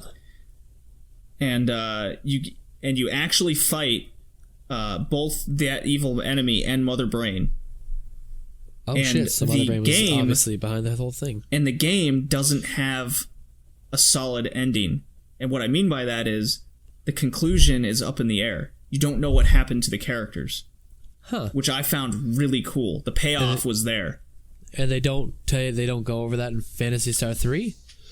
Who the fuck played that game? Well, I don't know. I mean, I'm sure someone would know. Someone would know. But that's where Phantasy Star 4 would come in. And you kind of make your own conclusions going into the other series. Like, what happened to Rolf and the group of guys, you know?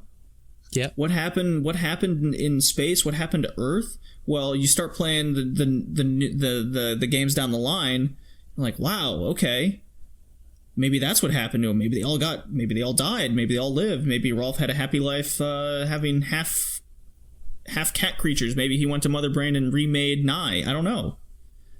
It's really wild. That is pretty cool how they kind of just leave it open-ended like that. But at the same time, I can see that being extremely frustrating. Oh, you don't get that ending that you want? Well, you don't know what happened. Like, you don't know what you just played for. Right? You played for learning about kind of the manipulation, Nye's kind of realization of who that character was, and then her death. You learn about kind of how screwed the world is without Mother Brain, because you just destroyed her. Yeah, see, now I'm not saying that it doesn't have a payoff. I'm saying when a game doesn't have like a concrete ending, it's kind of frustrating to some people, because you're stuck there saying like, what just happened? Like, yeah, well, what? This is what I was like playing the game, because after playing Final Fantasy, where it's like, oh, you saved the world, hooray, game over. This is one of the earliest RPGs I can think of where it's like, wow, what just happened, in a good way. And that's where the game kind of took me over the top. It's like, man, okay, maybe the grind was definitely big and heavy. The pacing was slow, but after all that, It's like, yeah, okay, that was actually enjoyable. Not the best, but enjoyable. I mean, I'll try to give the game another shot, but I can't. Oh my god, that was a grind, man. No pun intended. I mean, if you don't have the time to do all that grinding, because I'm not saying that the grind isn't. It might not be worth it because I did spoil a lot of the things for you. It's so good. Sometimes it's okay to have spoilers. Sometimes you just need to witness the ending. Yeah, maybe just look it up on YouTube. I'll do that. Yeah, maybe if a certain channel had a certain Let's Play. Oh, no way! I'm grinding Phantasy Star 2. Come on, I want to see it. Well, I didn't keep save files because that would be the easiest. I just had one save file. I'd be like, yeah, okay, we're gonna cut to this. Ha ha ha ha! I'm done. Totally nailed it. Suck on this one, power cord. No, that would just. Oh, it's so long. It's like a 60-hour game when it was all said and done. Of just with I don't blame you. 50 hours of it probably grinding. Yeah, I don't blame you, dude. So let's take a quick break. Okay, let's re-lubricate our voice boxes and lubricate the voice boxes. I will intake some photosynthesis. Yes. And we'll get to our final 3 games. Yeah, let's do it.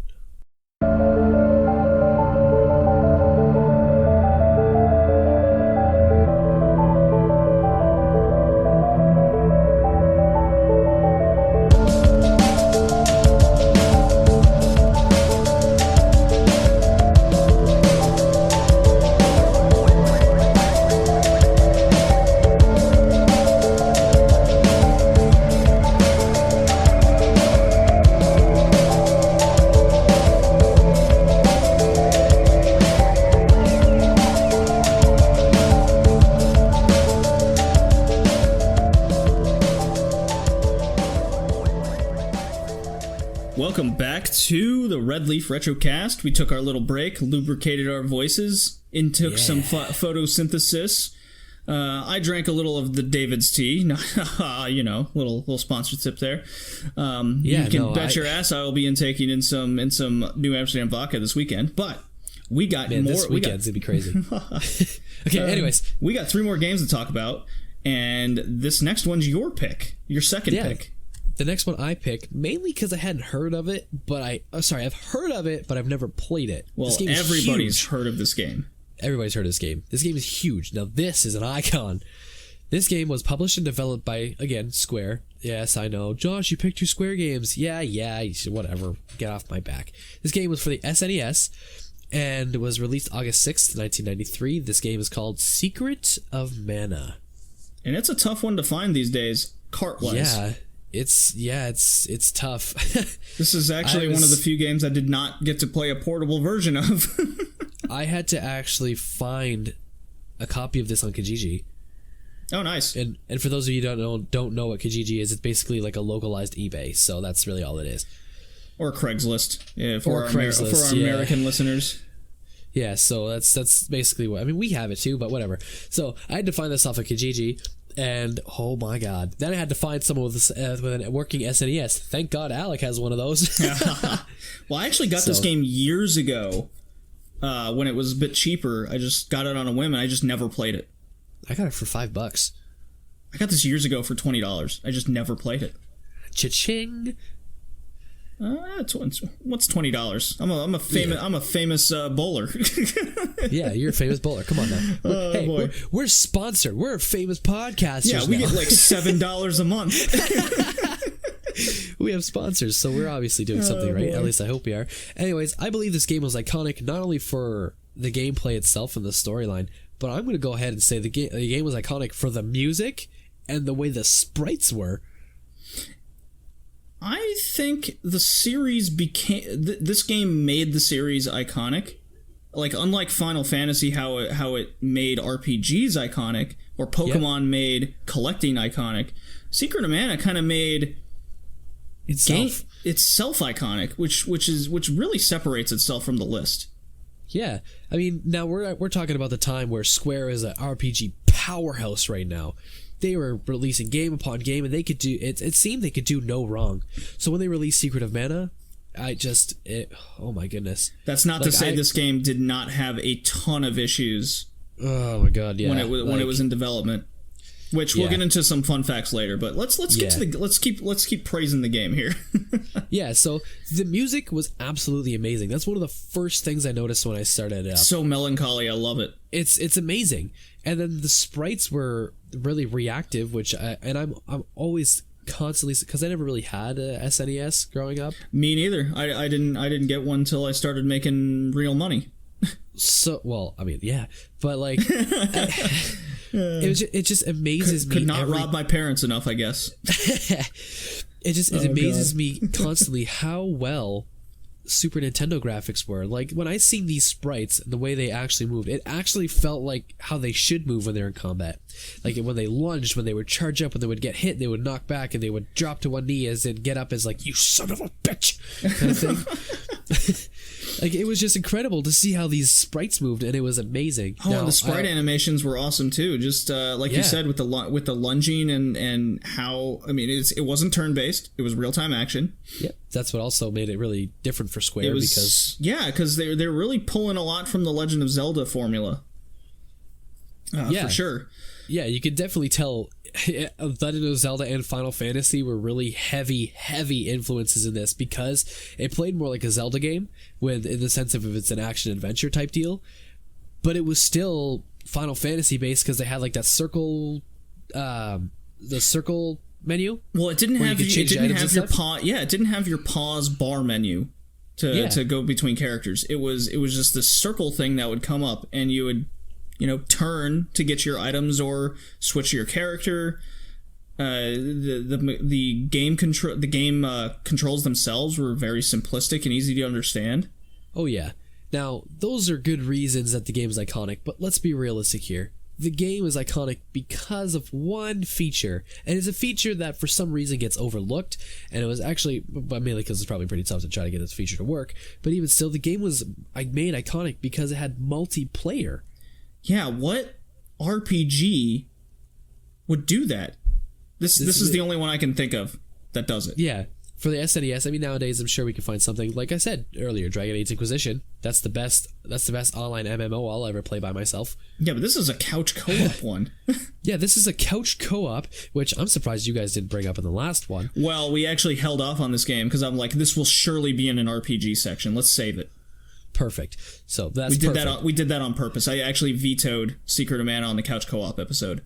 There you go. Yeah. But yeah, the multiplayer was almost needed because the AI the AI is brick dumb. It was so stupid. Like, they would get stuck on corners and they would attack walls, and you would have to, and it's aggravating because you have to switch characters to get them to walk over you, but then the character you switch from is following you because that character was stuck on a ledge. Now that character's stuck on, it's just, oh my god, just stay still.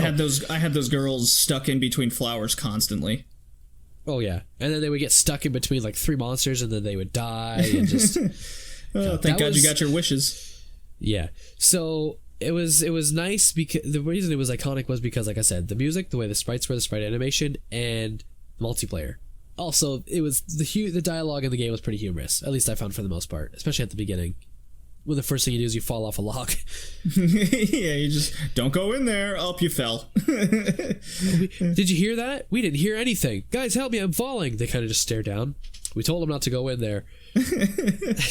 Well, I mean, again, this is breaking away from that RPG formula.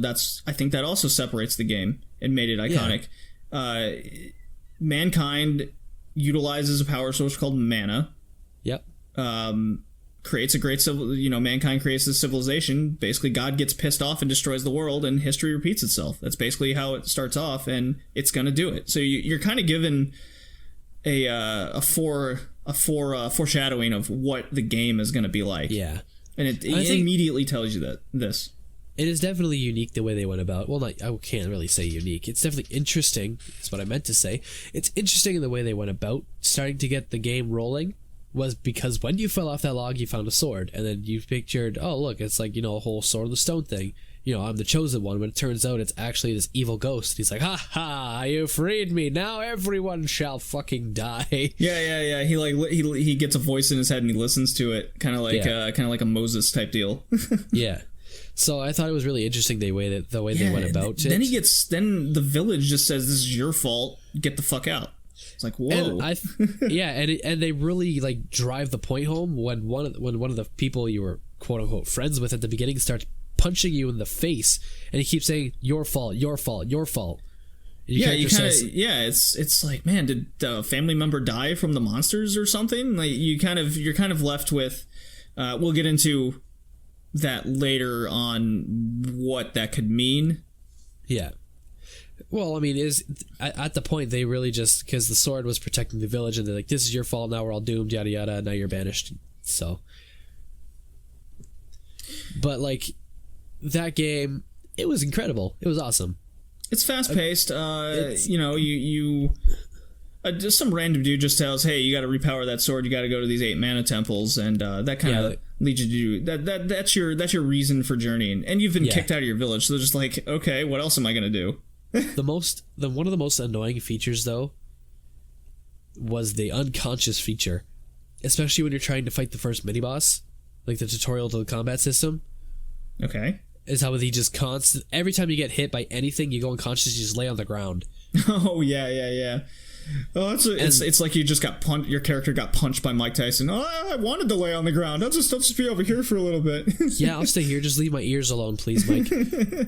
So that was a little frustrating. Actually, that was when I first left when the character first got banished. My first time playing this game, I went out and I was trying to fight these rabbites, which is the first monster you fight. Right.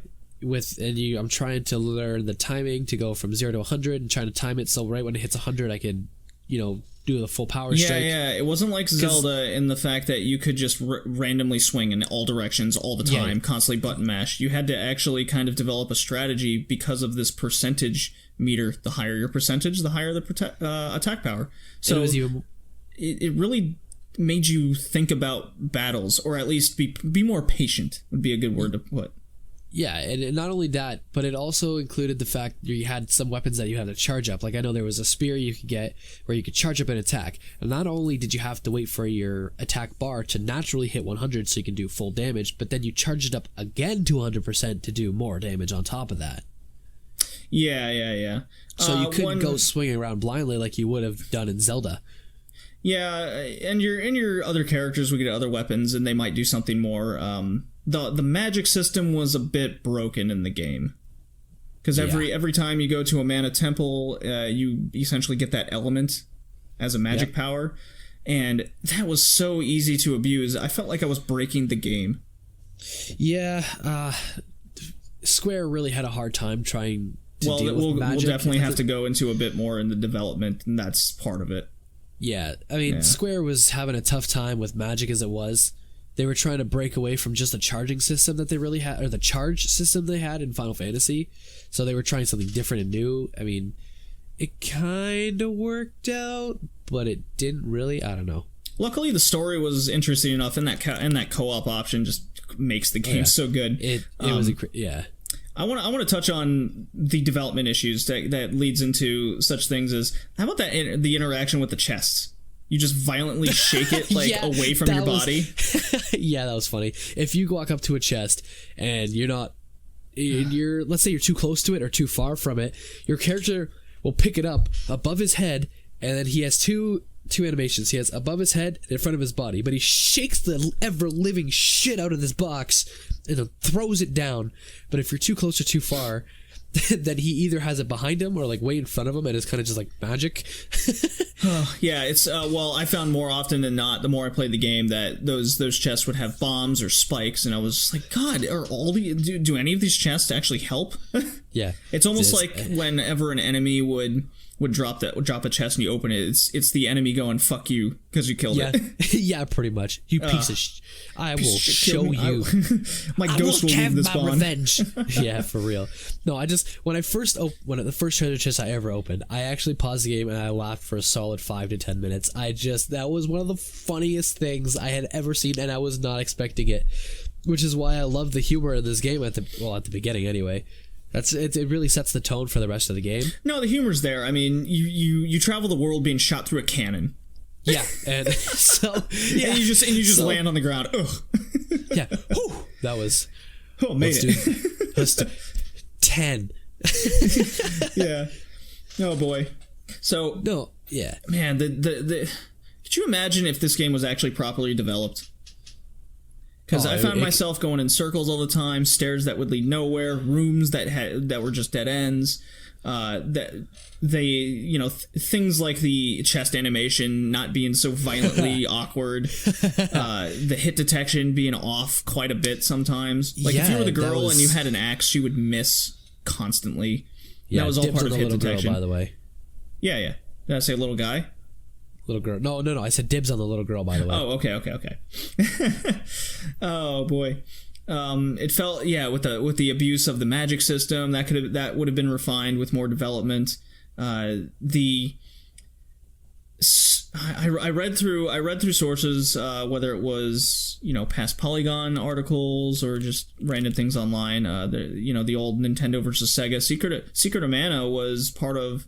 It was supposed to be released on the Super Nintendo CD with PlayStation.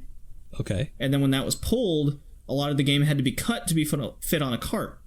And the director of the game was quoted saying 40% of the game was cut because of this. And that led to damn shame. And that led to a lot of the bugs, the dead ends, the stairs that go nowhere. It goes on. The script was constantly being changed because management was all pissed off or, censorship. And like the best quote I could find was, I think his name was Kikuruda. The guy who composed the music for the game. He was quoted saying that he would compose some music for the section of the game. The very next day, he would get a new script for that section he had just composed, and it happened all the time. He basically had 30 days to make the entire composition for the game. And this game was this game went back to that one person made it formula kind of deal. It wasn't really a team. It was one person does this and changes everything, so then the other people had to play catch up. Well, no, I mean, yes, they had their head of their thing, but as Square, they still kept their teams. As they still had their teams, but they had this director. This didn't seem like a team effort. That's the issue. Well, yes and no. That's what I was about to say. For a game that had such internal strife, it's surprising that it came out as well as it did. I'm honestly surprised it came out at all. Yeah. Sony came out and said, or Square actually, I'm sorry. Square said this was the game when it was in development that deterred them from Nintendo and moving over to PlayStation. Huh. This was the game that caused them. There was so much strife and development with this game. The team from Square just said, you know what, we're not going to make Nintendo games anymore. You guys ruined it. Because they, with the Super Nintendo coming to an end at this point, or, no, it was the Nintendo. I don't know. I can't remember off the top of my head, but regardless. After this time, not a lot of Square basically didn't make any more Nintendo games. And I think that's mostly to put not on Square's team, but mostly for Nintendo. Yeah, they burned them, and they burned the bridge with Square. So that's that was great for PlayStation because that was that's why PlayStation became the RPG polygon powerhouse that it was. Oh God, even today. I mean, they're still strong, and Square is a major part of that. Whether they keep making games is another discussion, which we mentioned earlier. But man, well, Square will constantly make games. I don't know about Final Fantasies, but yeah, despite all that, this game is ridiculous and fun, and it's a sequel to a Final Fantasy game. Really? Yeah, it was a sequel to a Game Boy game called Final Fantasy Adventures, or Mystic Quest, as it came out in Europe. I didn't know that. Yeah, that's right, straight from the Wikipedia article. I was like, oh, okay. I didn't know that. Yeah, there's a lot of Final Fantasy enemies. There's an enemy that turns you into iconic Final Fantasy enemies of the time. There's just things like that crop up in the game immediately. And I had so much fun playing this game. I immediately went to one of the game stores that makes repro carts and got Secret of Mana 2 with a fan translation for the Super Nintendo. Nice. Yeah. I wasn't able to play the game to completion, but I can't wait. So no spoilers on the ending. I'm saving that. Okay. What'd you think? What's your final thoughts over Mana? Secret of Mana, iconic to a freaking T, despite all the problems that Nintendo had given Square. This is definitely, this is probably one of the, not the most fun game that I played for this little block here, but it was definitely, actually, I want to say it's my third favorite. Yeah, and it's not because it was my pick. Okay, little spoiler for your favorite game at the end, but okay, I thought this would have been higher. I mean, it was great. Don't get me wrong. The unconscious thing really kind of tone it down. Plus the way your second and third players reacted. If I would have had someone here to play those, maybe it would have been better to do the multiplayer. It would have been my favorite game. Oh, okay. But it's because it was so increasingly frustrating with the unconscious thing, which I get it's part of the combat system. I get it. There's ways to avoid it, but because of the way that the AI acted, it was increasingly frustrating, so I'd have to drop it down to the third slot. Oh, man. Well, Kevin's thoughts was wonderful game. For an RPG to do some kind of multiplayer was fun. Friends could drop in and out easily enough. Very true, Kevin. However, the environments were a little too samey. I often needed to refer to a guide to play it and know where I was going. You know what? He's absolutely right. I had to use a guide for this game because I was constantly getting turned around. Really wish there was a map available for the overworld for sure. Yeah. Oh, absolutely. Yeah, Kevin, that's well said for sure. Hey, good. That's a good one. Good job, cardboard cutout, Kevin. How did you even say? Wow, we have a sentient cardboard cutout. Yeah, it's good. So yeah, that was Secret of Mana. More or less, the franchise is iconic now because of the move from Square to PlayStation. The multiplayer aspect is big. The music, couldn't agree more. Absolutely. Good Definitely pick. An icon. Definitely Good an icon. Pick. Hey, thanks, man. And you too, Console Kevin. Cardboard cutout Console Kevin. That's a tough one to say. Console Kevin. Cardboard cutout Console Kevin. That'll be fun to keep saying. Let's dive into Kevin's pick, his second pick. And this caused so much confusion for us. Okay. We're not talking about the gameplay. We're talking about just the pick itself. We're talking about Final Fantasy 3, and when he said Final Fantasy 3, I thought he meant 6, but he meant 3. So yeah, I immediately went, Kevin, could you clarify on which one? Because, well, go on, Josh. I don't want to explain it, man. I don't even get it. All right. In loose terms, it's Final Fantasy 3, the original release in Japan, not to be confused with 6 that came out in North America, which was the third one we got here. There you go. Yeah, so it's the actual Final Fantasy 3, not yet. Yeah, so. It was not released in North America until 2006 when it was remade on the Nintendo DS. Square doesn't know how to just release things, so... And that's what I didn't really want to get into, because I don't get it. It's confusing, man. Like, what the hell? We released 1, 2, 3, then we released 4, but that was our 2 as well, and whatever. It's a case of not wanting, didn't think it would do well, but because this number hadn't come out here, then they have to call it. They felt like they had to call it this. But anyways, It's another Square game. Yes, another Final Fantasy released in 1990, and this is the one that came out a month after Phantasy Star 2. Yeah, which only was on the Famicom.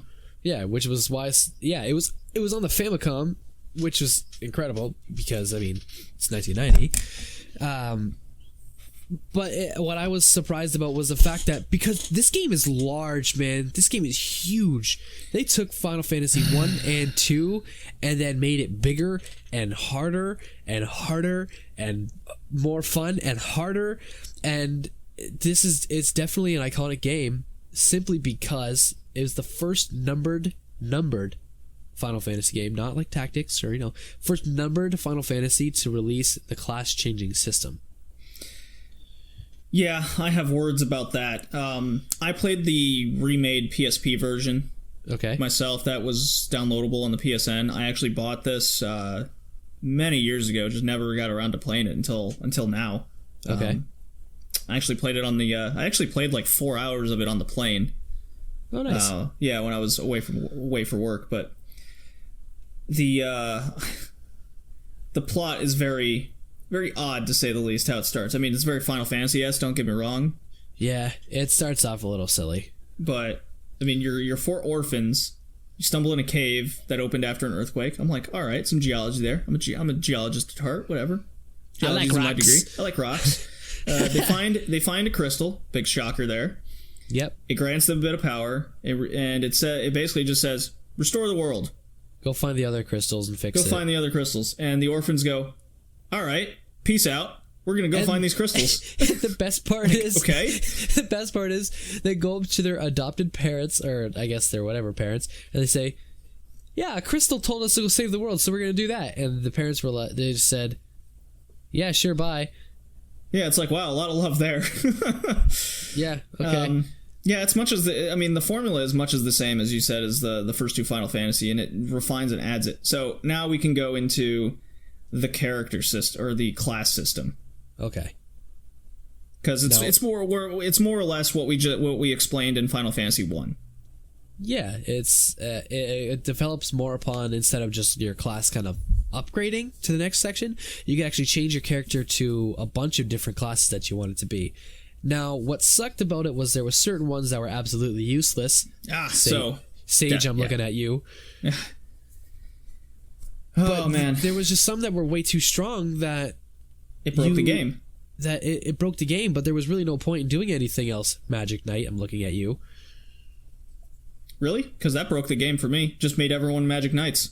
Yeah, that's what I mean. Like that's the only way you could play the game, because it's so ridiculously hard. No, that's what I mean. Like some classes were too strong that there was no point in playing anything else. Yeah. Then there was the job change system as well. When you put it all together, there's 22 different classes, which is insane. So you're busy. It almost seems like it's deterring from the game, because there's no explanation on what does what, who does what, where you need, what you need.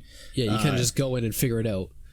And personally, I switched to a scholar because I was like, okay, maybe they'll learn some magic. They'll be all around. No, they absolutely do nothing. Yeah, unfortunately they're useless, which sucks because I'm playing Final Fantasy 14 right now, and scholar is actually a really good class. So it's weird to see them go from something useless to where they are now. Yeah, the game map is massive. It's almost too big, like you said. It's Final Fantasy on crack for when it came out. I was like, what am I? But it's linear. It feels linear. Oh, yeah. Especially when you get the Invincible. Oh, well, until you get that, you're just going back, and the death system can go to hell. That's what broke the game for me. I was like, oh, a character died in battle. Great. Now I have to run away from every battle, go revive the character 3 towns over again, walk. I mean, you talked about how Phantasy Star 2 was a slow grind. I was like, okay, at least I'm grinding. I feel like I'm doing something. In Final Fantasy 3, it was like a character died. Now I can't do anything. I have to go back to this one well or one fountain in this one town just to revive the character. Now, I'm glad you had such frustrations with it. Not because you had a hard time, but because that's kind of what the point of the game was, and that's one of the points that I had said earlier. And you kind of disagree with it, and I can see why. But the point I have is because of it's iconic because of its complexity with the class system, which realistically the class system is all that complex. You find one that kills everything. That's what I'm saying. You find a class that kills one thing, and then you don't change class again.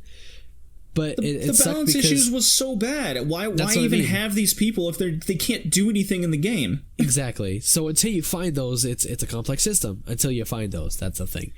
But the other thing that made it iconic was because its overall difficulty, why it's often stated, and this isn't from me, okay? This is just a statement, that it's stated as being an RPG for hardcore RPG players because it's super hard. Oh, God. Well, yeah, it's hard because it's broken. It's a busted game. which is weird because then, well, I mean, it's nice because it came back in Final Fantasy IV. I won't deny that the gameplay mechanics are there. It's definitely more refined. I like that a lot more. Oh my god, especially since they fixed the goddamn attack system. Okay, that was one thing I failed to mention in Final Fantasy 1. If you had, and I'm sure you noticed this too, if you had multiple of your party members attack the same target and it died, let's say you had 3 people attack it, the same target. First person would attack it, second person would attack and kill it. Now there's another monster on the field. The third person would just swipe at nothing and say attack was ineffective. See, I could forgive it because it was the first game way back then. But they did it in 2. Well, that's why 2 is broken in that sense, because it's like, why wouldn't you fix that? Maybe they couldn't figure out how to program it. I don't know. The point is they fixed it in 3, which was, hey, awesome. And there was even an auto battle added. Yeah. Which they also did in Final Fantasy Star 2. So, they both came in the right time. They both did the same thing. Yeah. Now, I will say this. The music was very good. And I'm glad you brought that up, because this is when Nobuo Uematsu, and I'm happy I know that one, I will never forget that name, Nobuo Uematsu really realized the limitations and what sounds to put together on the NES, because this really only, and we've said this a lot, and it's because we're talking iconic, it really paved the way for how music in video games and RPGs should sound. Plus, it helped everybody realize how much of a genius Nobuo Uematsu is for making music, because let's be realistic here, there's not one Final Fantasy song that if you heard 3 seconds of, you start whistling later on. Yeah, it's very famous for its music. Yeah. It's very good. Again, it's iconic. Final Fantasy franchise is iconic. Why this one's iconic is just because it kind of it paved the way for all Final Fantasies after it. Yeah, as soon as this Final Fantasy 3 came out, it really, because next we got Final Fantasy 4, Final Fantasy 5, which was kind of a letdown, and then Final Fantasy 6, which really fixed I think they had a class change. No, they didn't. Which one was it? They had other things. Anyways. Yeah, but Final Fantasy 3 was the one that really made Final Fantasy turn into what it is today. Yeah. What I found interesting was a quote from Square. This is a quote from Square itself. Simply due to no staff available at the time and the Super Nintendo coming out contributed to this game not getting translated or released outside Japan. Huh. It was cost effective to just have it come out in Japan. We didn't know how well it was going to sell in the West. We just assumed it was going to sell terribly, so the translation just wasn't worth the price. Yeah. So that just speaks to RPGs of the time. Which is actually really funny, because there was another little stat that I had read that when they remade the game, they only expected 350,000 copies to be sold in Japan. They sold over 500,000. Yeah. So Kevin's words, he's got words of this game. All right, what do you have to say, Cardboard Cutout Console Kev?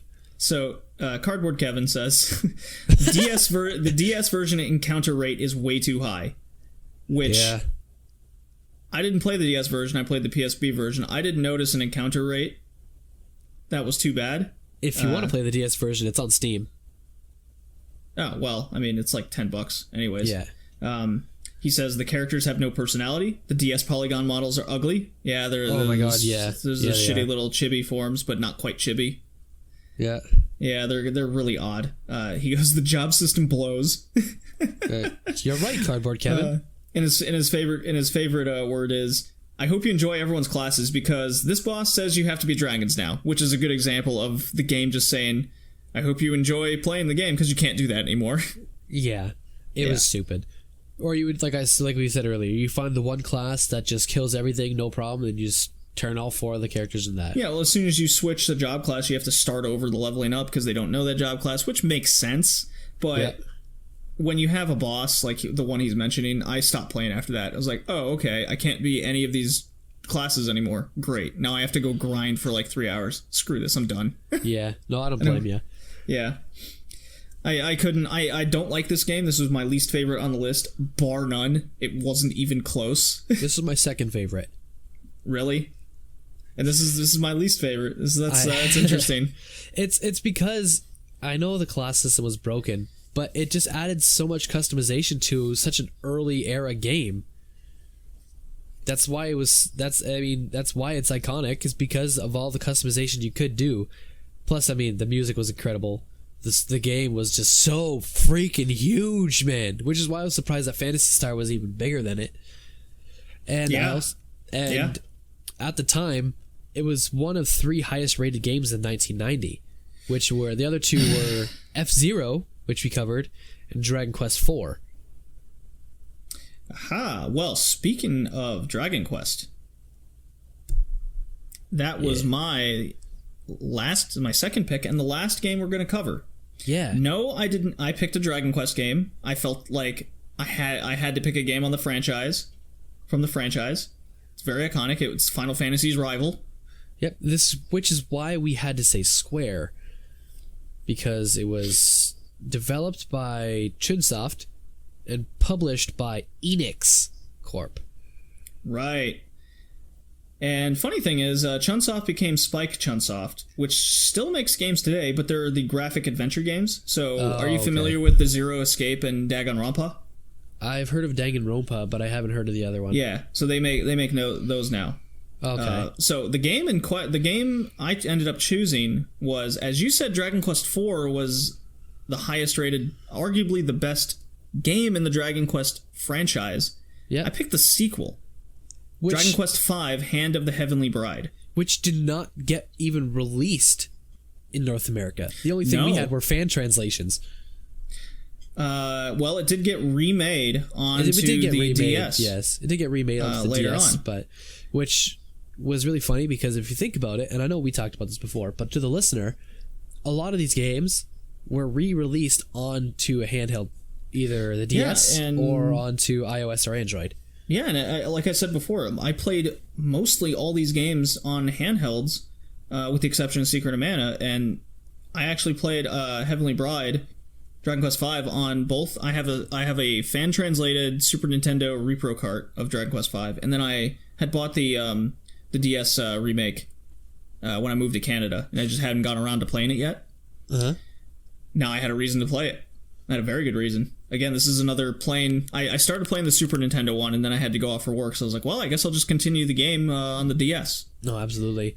Now, this one, it is an iconic game, only simply because it's a Dragon Quest game. But I'm going to go ahead and say that this is more of a cult classic. Because... I'm not going to deny that the game's a cult classic. Most of these games on this list could be argued as cult classics, but again, we're talking about the franchise. Except for Final Fantasy. I have to say, if you talk to anybody about Super Nintendo or RPGs, they will say Final Fantasy is on there. But that's not where we're at yet.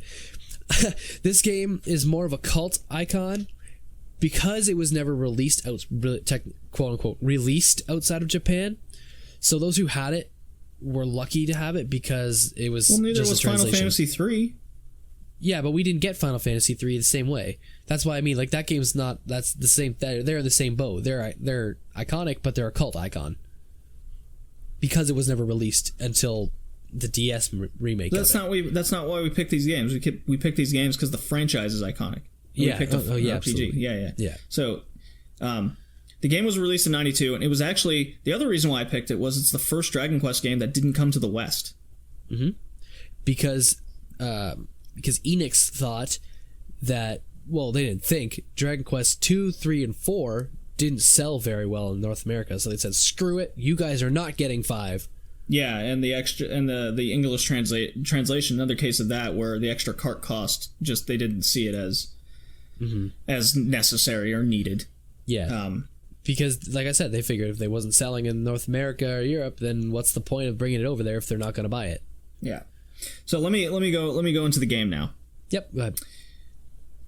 To me, this had the best. As much as I enjoyed the Phantasy Star 2 stories and the Secret of Mana story, I believe this story and the setting was the best out of every RPG we played on this list. Oh, hands down. This one had the best story. Bar none.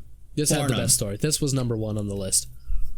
So you start out as a kid with your kick-ass father. Like, he's a badass. You're on a ship, the ship lands, you go out of town, and your father comes around, he just kicks the shit out of everything. Like, you're this, like, 5-year-old kid, you're learning how to fight. Even the father heals you after every battle. It's a really cool way to start the game. You're a mischievous little kid, and, you eventually get to the town. You and this girl, wander around and you start fighting monsters. It's such a good way to introduce you to the world, how the battle mechanics system works. Even when you die, you keep all your experience points, so there's no real harm in just wandering.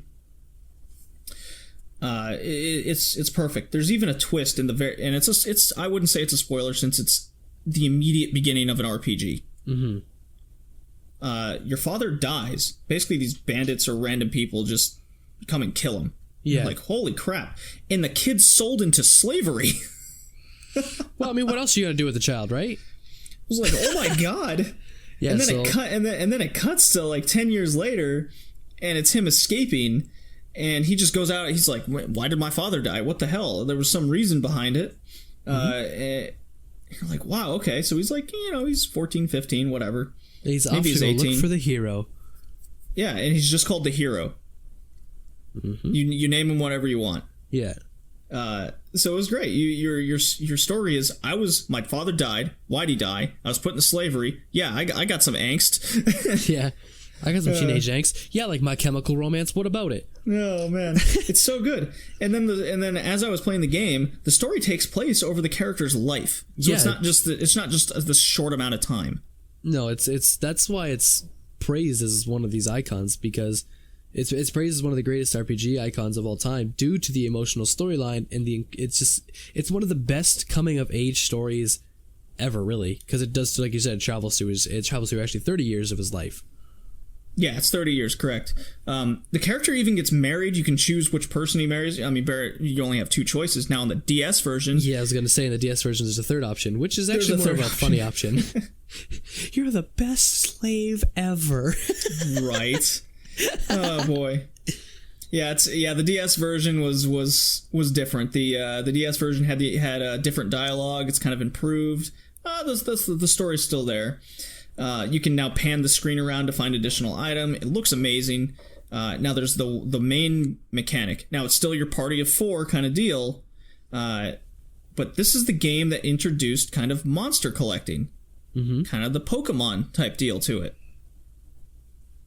where you'd fight monsters or catch the monsters, and then they're kind of your since you don't really have magic in the game. Yep. Or kind of fighting items, use the monsters to fight, and you level the monsters up. So I'm like, aha, where have I seen this before? Does Pokemon come into mind? Well, not yet, but it sure does now. Yeah, exactly. In the original version, you could catch up to 40 of these monsters. In the DS one, it's up to 71. So it's like, oh my god, okay. Jesus Christ. Because I was seeing monsters when I was playing. I was like, oh, now I can fight with them? I don't remember fighting with that on the Super Nintendo version I was just playing. It's pretty wild. I mean, the opening scene is the hero's being he's birthed, right? Yeah. And the mom dies.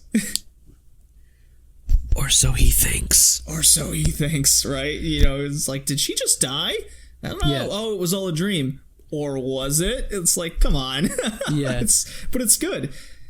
It's wild. It's the game goes on and on, just putting twists and turns at you at all times. I know you haven't. You said you haven't beat the game yet. I haven't.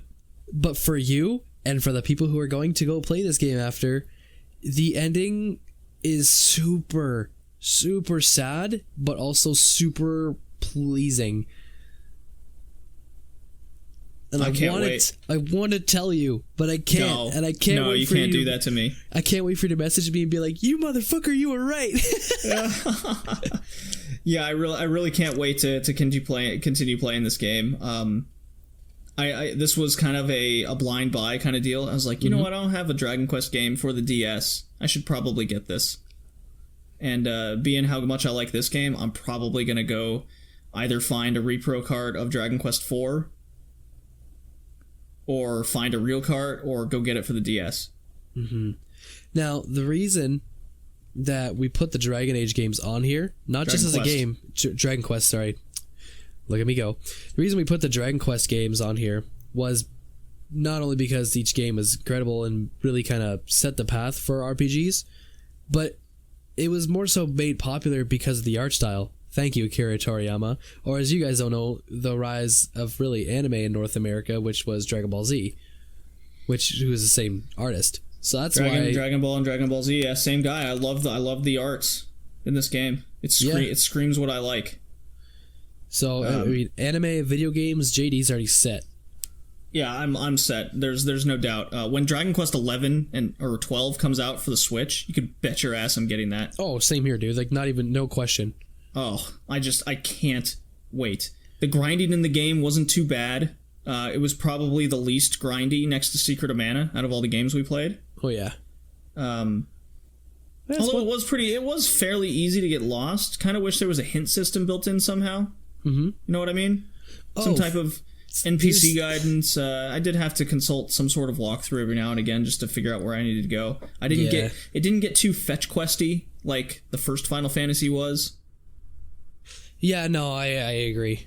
The first Final Fantasy. There are even parts in the game where all of a sudden you can't control that specific character, and there's a reason for it, which I thought kind of brought some new aspects to strategy in each battle, so it didn't make the game feel samey. And for a long RPG, because RPGs are long, let's face it. I mean, especially back then, you're pouring 40 hours easy into these games. Well, even today, like, I put over 70 hours into Final Fantasy 15 before I even beat the game. Yeah, so, and I can guarantee I'm going to probably put that amount in Legend of Zelda Breath of the Wild. Oh, easy, yeah. With the game like this to finish, I'm quite excited to continue playing. I love it. Good. It is good. Oh man, highly. If of all these games that we talked about, if you guys were to ever go out and get just one of these games, Dragon Quest V is the one that you have to get. Yeah. Especially if you've never played a Dragon Quest game.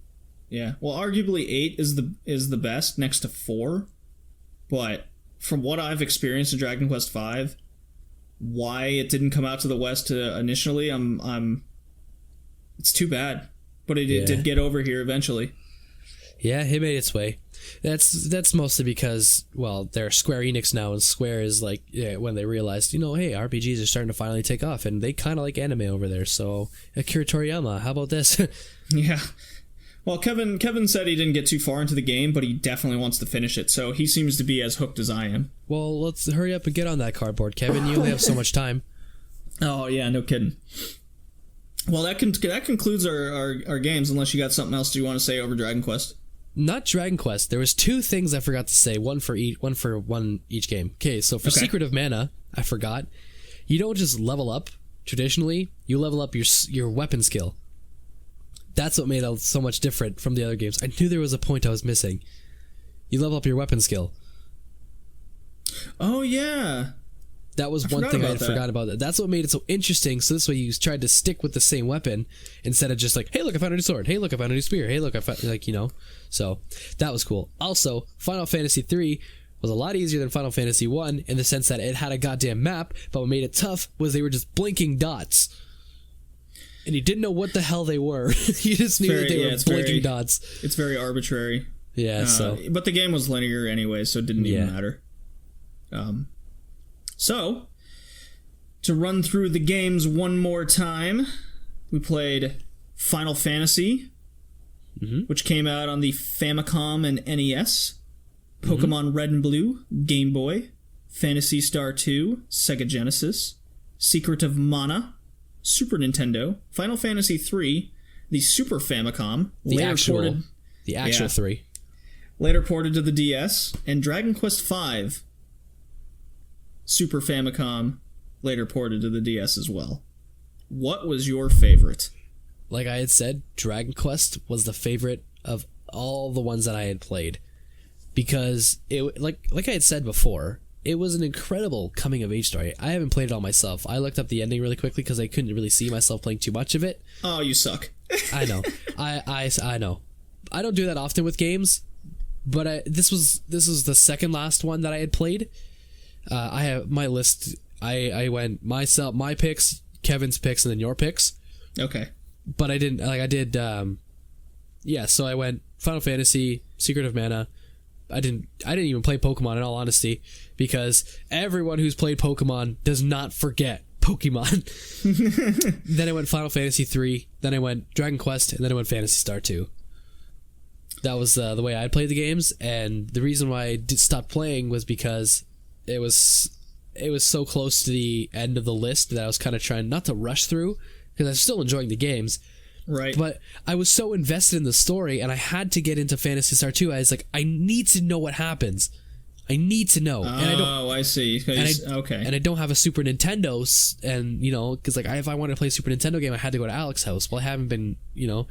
I work full time during midnights, so I can't just go to Alex's house to play this fucking game. Yeah. So in my case, Dragon Quest was the first game I started playing. And then I started traveling for work, so I was strictly done to all handhelds. Yep. And which, thankfully for this list, all of them were already handheld. Yeah, it just kind of happened that way. And then I had to put down Dragon Quest V just so I would play the other games. I had to put down Final Fantasy 1. Otherwise, I would have played just Final Fantasy 1. I see. Well, I mean, it was easy enough for me to switch between all because all of them were mostly on the PSP, or at least 3 of them were. So I was switching between the 3 of them all the time. And then when I got back, I was like, shit, I haven't played Secret of Mana yet. Okay, Dragon Quest V, I guess I can't play you anymore. Secret of Mana, and then I just didn't put it down. So my favorite was Secret of Mana, actually. And then it would be Dragon Quest V. Nice. As a close second, very close second. No, these were all really good games. Of all the games, I would disagree with Final Fantasy 3. Hey, we're all out our own opinions. Yeah, I mean, we can't all be perfect, right? And on my side of the token, I would not even consider playing Phantasy Star 2 ever again. No, I can see not going back to it, but the story was interesting enough to finish. I would say it's definitely the weakest, though, on the list. Oh, yeah. Unfortunately. What does cardboard cutout console Kevin have to say? He didn't pick a favorite. That sucks. I'm gonna go. He probably picked Pokemon. Yeah, that's definitely the one I think he picked. I think he picked Pokemon. So I think he picked Final Fantasy 3. So how about we pound right into the topic? Don't even take a break. All right, let's do this. Y'all in for the long run? Iconic versus cult classic. Okay. Let's start with Final Fantasy. I'm going to say iconic, simply because if it wasn't for Okay, first of all, if you talk to anybody about Square, everyone immediately resorts to Final Fantasy. Sure. Immediately. Now, if you talk to a person who's played Final Fantasy, everyone at least has played Final Fantasy 1. If not, beat the game, definitely played it for like a few minutes, or they know they've played it, whether it be on the NES, the any other ports on wherever, or on their phone. They've played it. So your reasoning behind iconic is people know the brand, know the franchise, have at least played one.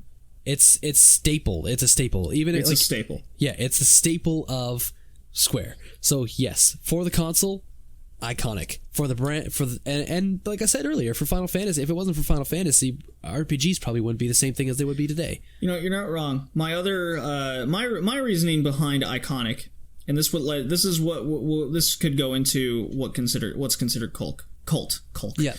Cult. And why I vetoed one of the games that you guys wanted to pick. So, the Dragon Warrior, or Dragon Quest, as known in the West, is a iconic franchise, strictly on the fact that it was first. Yep. They're still making games today. Yep. Oh God, yes. Even back when Final Fantasy came out, there were articles of which is better. Is it Dragon Warrior or Final Fantasy? And people would that's like Sega versus Nintendo. Yeah. But speaking of Sega versus Nintendo, Phantasy Star was that argument. What's better? Sega versus Nintendo? Well, Nintendo has Final Fantasy, Sega has Phantasy Star, which is better? And Phantasy Star was on every Sega console in one form or another. All the way up to the Dreamcast with Phantasy Star Online. No, absolutely, which is why definitely Phantasy Star, and I'm not, just because I didn't enjoy it, and I usually bring this up a lot of times when it comes to music, just because I don't enjoy it didn't mean I can't realize that it was iconic. Phantasy Star 2 was definitely an icon because it paved the way for Sega and the RPG, and that was their way to combat it. And excuse me, if you had a Sega, you knew this was the RPG to get because you didn't have you for whatever reason didn't have a Nintendo. I don't know what's wrong with you guys for having a Sega, but anyways, no, I'm kidding. Yep, it was it. This was the one. Going into then sales. What makes a franchise or game iconic? In Secret of Mana's case, it sold very well. And because it sold well, sequels were made. Yes. So you had Secret of Mana 2, Legend of Mana on the PlayStation, and a couple others. No. That would be a case of good selling. Now, you guys, both you, Josh, and Kevin, wanted to vote for a game called Legend of Dragoon. Yes. Why? You guys considered it iconic. I vetoed it as a cult classic. Why? Now convince me why that game is iconic, or the franchise. Okay, now I'm with you in the fact that it isn't iconic. I think it's iconic because, one, I love Dragons, I love Dragoons, and that was the game that's the game I associate PlayStation 1 with outside of Metal Gear. Now, that was also one of the first RPGs to come out with PlayStation 1, aside from Final Fantasy, which I believe 7 was first. That is highly incorrect. Is it? I thought it was. At this least game it was came in out my in opinion. 99. Oh shit, well, look at me go. Not even close. Okay, well, you gotta realize I'm a lot younger than you. Not a lot, but when it comes to video games, I'm a lot younger than you are. I didn't get my gaming start until 97, 98, really. So... But either way, I consider it iconic because...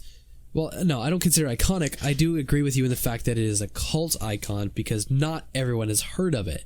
Not everyone has played it. And not a lot of people even know this game exists. And when you were saying about Secret of Mana for sales, I don't agree that sales make a game iconic because an icon doesn't have to sell very well, right? Well, you could... okay, if you would have brought this up, I literally just looked this up. Legend of Dragoon sold 960,000 copies in North America. Yeah. 280,000 in Japan. Now, of course, America's a lot bigger, but considering how other franchises did in Japan, this definitely contributed to why we didn't see a sequel to the Dragoon series. Yeah, mainly because it was a North American icon, I guess. Strictly North America. I remember this game coming out, but I don't remember anyone buying it. I think one person in school had it. I loved this game. I was really But with all the other PlayStation RPGs, this was definitely hidden. Mm-hmm. And yes, I would say any collector or any RPG fan has the game now. But, again, it just didn't sell well overall. It got good reviews. Oh, it was a great game. Don't get me wrong. It was a good game, but it is definitely a cult. It's a cult classic. Without sequels, without staying power, it just doesn't do it for me. No. So some other franchise now. You then could throw at me. Okay, well there were tons of sequels of a game called Breath of Fire. It's like, okay, well that's another case of. It was only good in Japan. It got Western copies, but that was kind of another company going. Actually, who was Breath of Fire by? I don't know. I've never even heard of that game. Well, exactly. I actually just got it in the last PlayStation sale recently. Mm-hmm. It was a Capcom franchise game. So Capcom trying to dive into the RPGs. So... what are some other RPGs that you could think of that could be... I mean, oh, you know what? Before you speak, the Tales franchise. All the Tales games. Okay. That could be argued either way. I was waiting for one of you guys to nominate a Tales game, and I really thought about it, but I wanted to stay away from Nintendo and get the Sega pick, and... had to have a Dragon Quest game in there. So why or why not did we pick a Tales game? I didn't pick a Tales game simply because it became popular in the later leg of its life, because the animated style really wasn't all that popular. I mean, yeah, we had Dragon Quest, but I mean, the rise of that style wasn't really all that popular. There was a game made by the people who made the Tales games. I can't remember what it's called, and this is horrible, but I remember Dirtbag Gaming did a review on it, and it just the way the games the way they came from and the animated style, you could definitely tell that it wasn't going to sell well in North America. Or okay, now we're getting really, I feel like we're getting into more of a iconic semantics thing, because maybe it's considered iconic now, but not back then. Yeah. See, that's what I'm saying, right? Like, Tales didn't become popular until later on in its lifetime, like I had said. if it were to come out now, if they were to release the first Tales game now, it might end up being an icon in a while. Well, the thing about the Tales franchise is they're very dialogue heavy. Yeah, they're very they're story driven. And I mean, I was playing Zestiria and I got bored of it because the story just wasn't grasping enough. The other thing about Zestiria too, what I got bored of it is because the combat system felt kind of, in all honesty, kind of boring. I was liking it at first, and I was like, it got stale very quick. Yeah, that's for sure. Even with the other characters and switching and the combining, which Tales does quite a bit. It just didn't do anything new to bring some RPG elements for me, if that makes any sense. Well, yeah, because like, let's say you play Tales of Symphonia. Yeah, that game's fine. Tales of Symphonia was different. Yeah, Tales of Symphonia was different, and yes, it was a GameCube game. I'm just using this as an example here. It was different because you could have different party members and it didn't rely on the elemental base. Now, what made Tales of Zestiria different is you walk into a fight. This guy's weak to fire. Well, I guess I'll use fire for this fight. Yeah, it kind of didn't make a difference. There was really no strategy. Like, you kind of learned what, like, there would be ones where, like, oh, it increases your attack, or increases this, or decreases their defense. Other than that, there was no strategy to the game, so you walked in, you pressed, I think it's circle or whatever button a bunch of times till the enemy died, and that was it. That's why I'm not really interested in getting Tales of Berseria until it gets cheaper, because not only am I, to be honest, kind of over the series, I'm kind of over Tales as well. They didn't really not even hype the game up. Not only did I not know that the game was coming out to begin with, I'm kind of over the series because of everything that I've already played before with Symphonia, Xillia, Zestiria, all these other ones. The premise of the game doesn't seem all that interesting. It seems like it's going to be the exact same thing as Zestiria to try to attract the newer players, which is fine. I mean, you gotta, you're trying to keep your old base with the way, like the animated style, the way the game looks, plus the little free roam with the arena combat system. Mm-hmm. But they're trying to add new players by making it simple and trying to make it, whatever. Yeah, so I think the Tales games definitely qualifies under that cult. And it wasn't until Symphonia came out that the series caught on in any sort of way. Yeah. And it's just died out since. It was kind of a one-hit wonder, kind of like Legend of Dragoon. Yeah. So that's why I say we get really into semantics when we talk about this, because we could say all we like. Final Fantasy is iconic. Secret of Mana is iconic. Phantasy Star is cult. This really comes down to who you're talking to and what games they were raised with. Like, I say Final Fantasy is an icon no matter which one it is, because those are the games that I've played. Like Legend of Zelda, now that's an icon. Everyone, or Super Mario. Let's say Super Mario, because not everybody knows Legend of Zelda. Everybody knows Super Mario. Everybody. Well, I think at this point everyone knows Zelda. Well, I mean, yes, I'm actually shocked no one picked a Zelda game. Well, yes. Yeah, but Zelda I find is more of an action adventure game, but that's really a debate for another time. I mean, sure, maybe the first one. You can argue when you get each heart that's part of leveling up. Yeah. But yeah, there's one franchise I want to mention that I really wanted to pick, but I could not convince even myself that it was an iconic franchise, and that's the Star Ocean games. See, I've heard of Star Ocean, but I've never played them. Star Ocean 2 is one of my favorite RPGs ever. Okay. It's kind of like Phantasy Star in a sense, but done better. Okay. Oh yeah, because it's a sci-fi RPG. And yeah, it's everything RPG, and it's random encounters, and you're kind of stuck in a little grid kind of square, and you battle in real time. Oh, nice.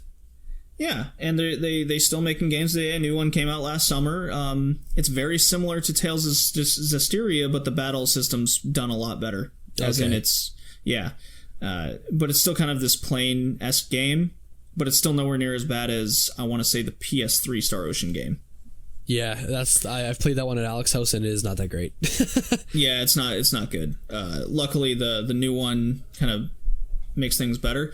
So it is still there, but I think that still qualifies in that kind of Tales area. Yeah, but see, then that all comes down to what our definition of iconic is, right? Some people may say, "Oh, I think it comes down to staying power." Honestly, it comes down to, well, it could also come down to how well known it is. If it's obviously an icon if everyone knows what it is, right?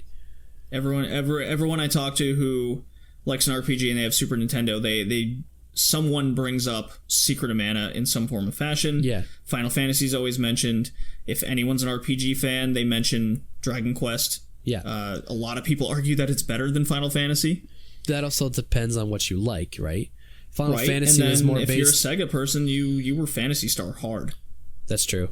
Yeah. Yeah. But then again, because you never played the other ones, poor soul. Well, yeah, I guess you didn't have a choice. You accepted what you got, and that's kind of a product of the time. You got Sonic. Yeah, Sonic's cool. Yeah.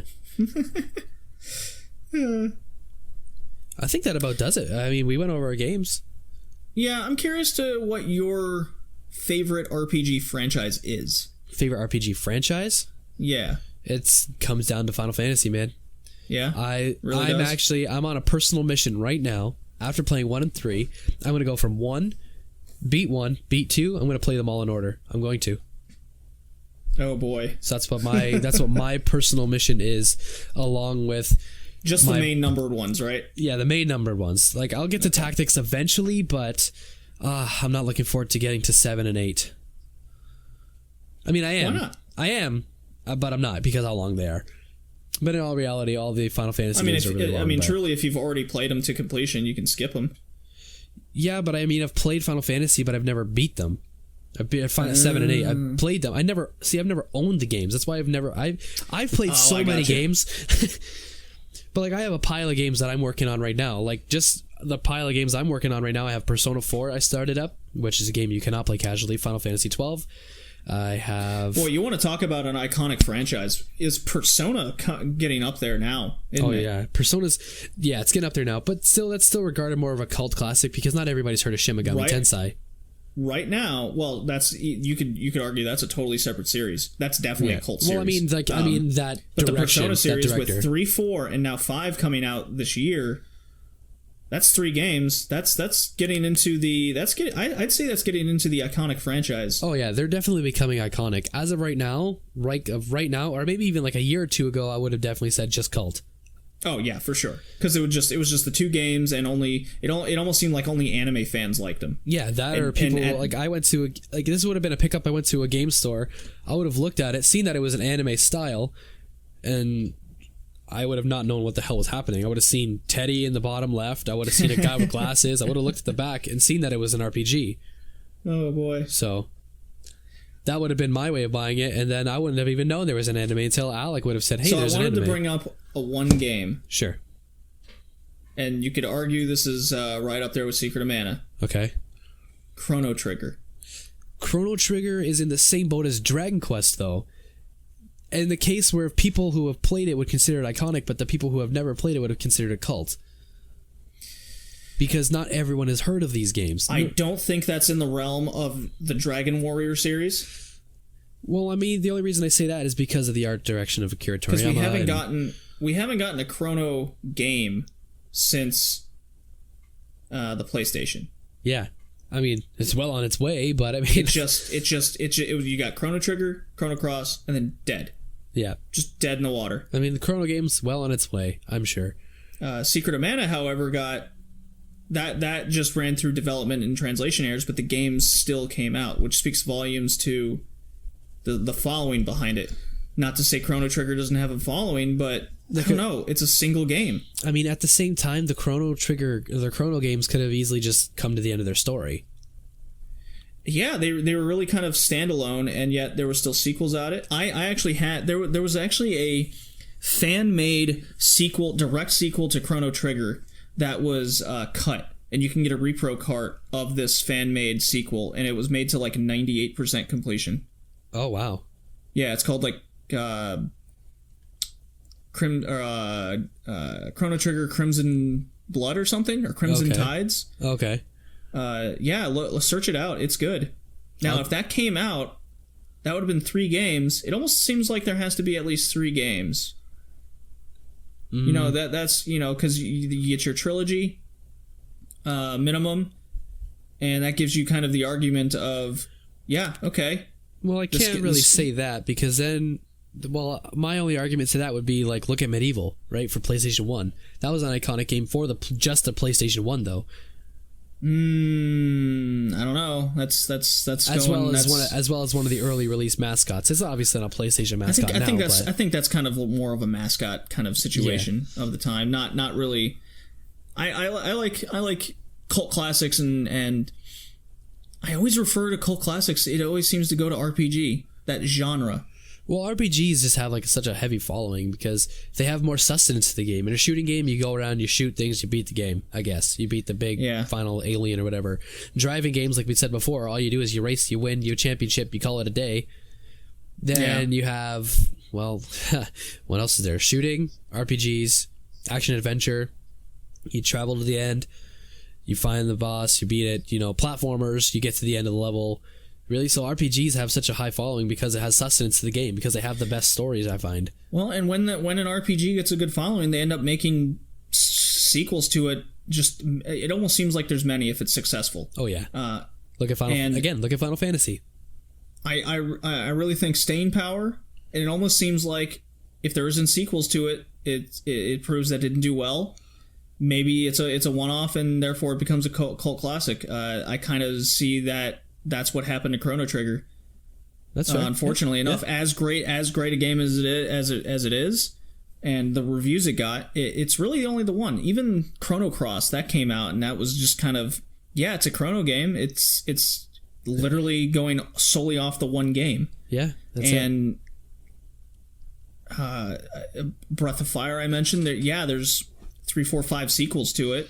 How well did it do though outside of Japan? That's up to statistics. I guess it really depends on what your ideal or idea of iconic is when it comes down to it. So, regardless. Have I convinced you in one aspect or another? No, I wouldn't say convinced, but you definitely helped me to think about it in a different way. There's different ways of thinking about it, but like I said, it all comes down to a semantics argument. Not argument, but it comes down to semantics at the end of the day. Right. So. Yeah, you kind of got me on that one. I'll admit that. But yeah, I think when Persona 5 comes out, and it's going to be very successful. People have been. It's crazy popular. That'll make 3 incredibly popular games that are doing nothing but gaining momentum. I think that third game coming out is going to cement it years down the line. And people are going to look back at it and like, Persona. That's a franchise. Yeah, that's iconic. Now, no. You knew Persona was going to be a big game when they released a dancing game for it. And a fighting game. So a spin-off. And they're actually pretty good. Yeah, the fighting game was pretty good. Yeah, I played the fighting game. With its own sequel story. It's wild. The 2 games I could see becoming iconic. They're definitely like 100% cult classics right now. Mm-hmm. That is Nier, with the game coming out this month, Nier Automata. Yeah. And Ni no Kuni. Ni no Kuni, I could agree. Actually, that is super cult classic. To me that is the definition. There was actually one game, and I just remember now. There was one game that I wanted to put on, but I didn't. It was Suikoden. Suikoden, yeah. I would put that. That's very tough. Yeah, that's more of a cult classic, because some person would have just said, "What did you just say to me?" Yeah. That's definitely. As good a franchise as it is, and how deep, especially the second one is. Oh yeah. Cool. But nobody seems to have really played them. Yeah, and that to me, it's. You could, I think what it comes down to is we name a franchise or a game. It's like, well, we keep asking the same questions. Who's played them? Did it sell well? Has people have people heard of it? Yeah. And were there sequels to its success? So I guess that's what comes down to iconic. At least those are our thoughts. I don't know. In the case of Suikoden, 4 out of 5 of those it meets 4 out of 5 of those categories, but it's almost like number 1 is, have people heard of the game? Yeah. Does the conversation can someone join in a conversation and go, yeah, Final Fantasy is great, but Dragon Quest is better. Yeah. Nintendo is great, but I have a Sega, therefore Phantasy Star is better. There's always that kind of argument that can be made, and Suikoden had that argument with that franchise. It's always like, you know, when Suikoden's brought up in conversation, it's always, yeah, I remember that game now. That or I've never heard of that. Or I've never heard of that. What it's about. Yeah. Yeah, it's funny how we always come back to those same questions. So I think that kind of does it for me on iconic versus cult classics. I think we've come to an understanding. Yeah, no, absolutely. And maybe when we come back to the RPG theme, we'll have to pick some of these lesser known ones, or what we consider lesser known ones. Yes. Maybe it'll be cult classic RPGs. Now I can pick the games that I want to play. Yeah. Legend of Dragoon is definitely going to be on that list. I don't know, buddy. I don't know. We'll have to see. Yeah, someone's picking that. No, I don't know. We'll have to see. I won't pick it. I won't pick it. I promise I won't pick it. Well, that's a Kevin pick, like it's Pokemon pick. There you go. Cardboard Kevin, you can't pick it now. Pick something else. Yeah. Oh, boy. Well, that was it for episode 4 of the Red Leaf Retrocast. I hope you guys enjoyed it.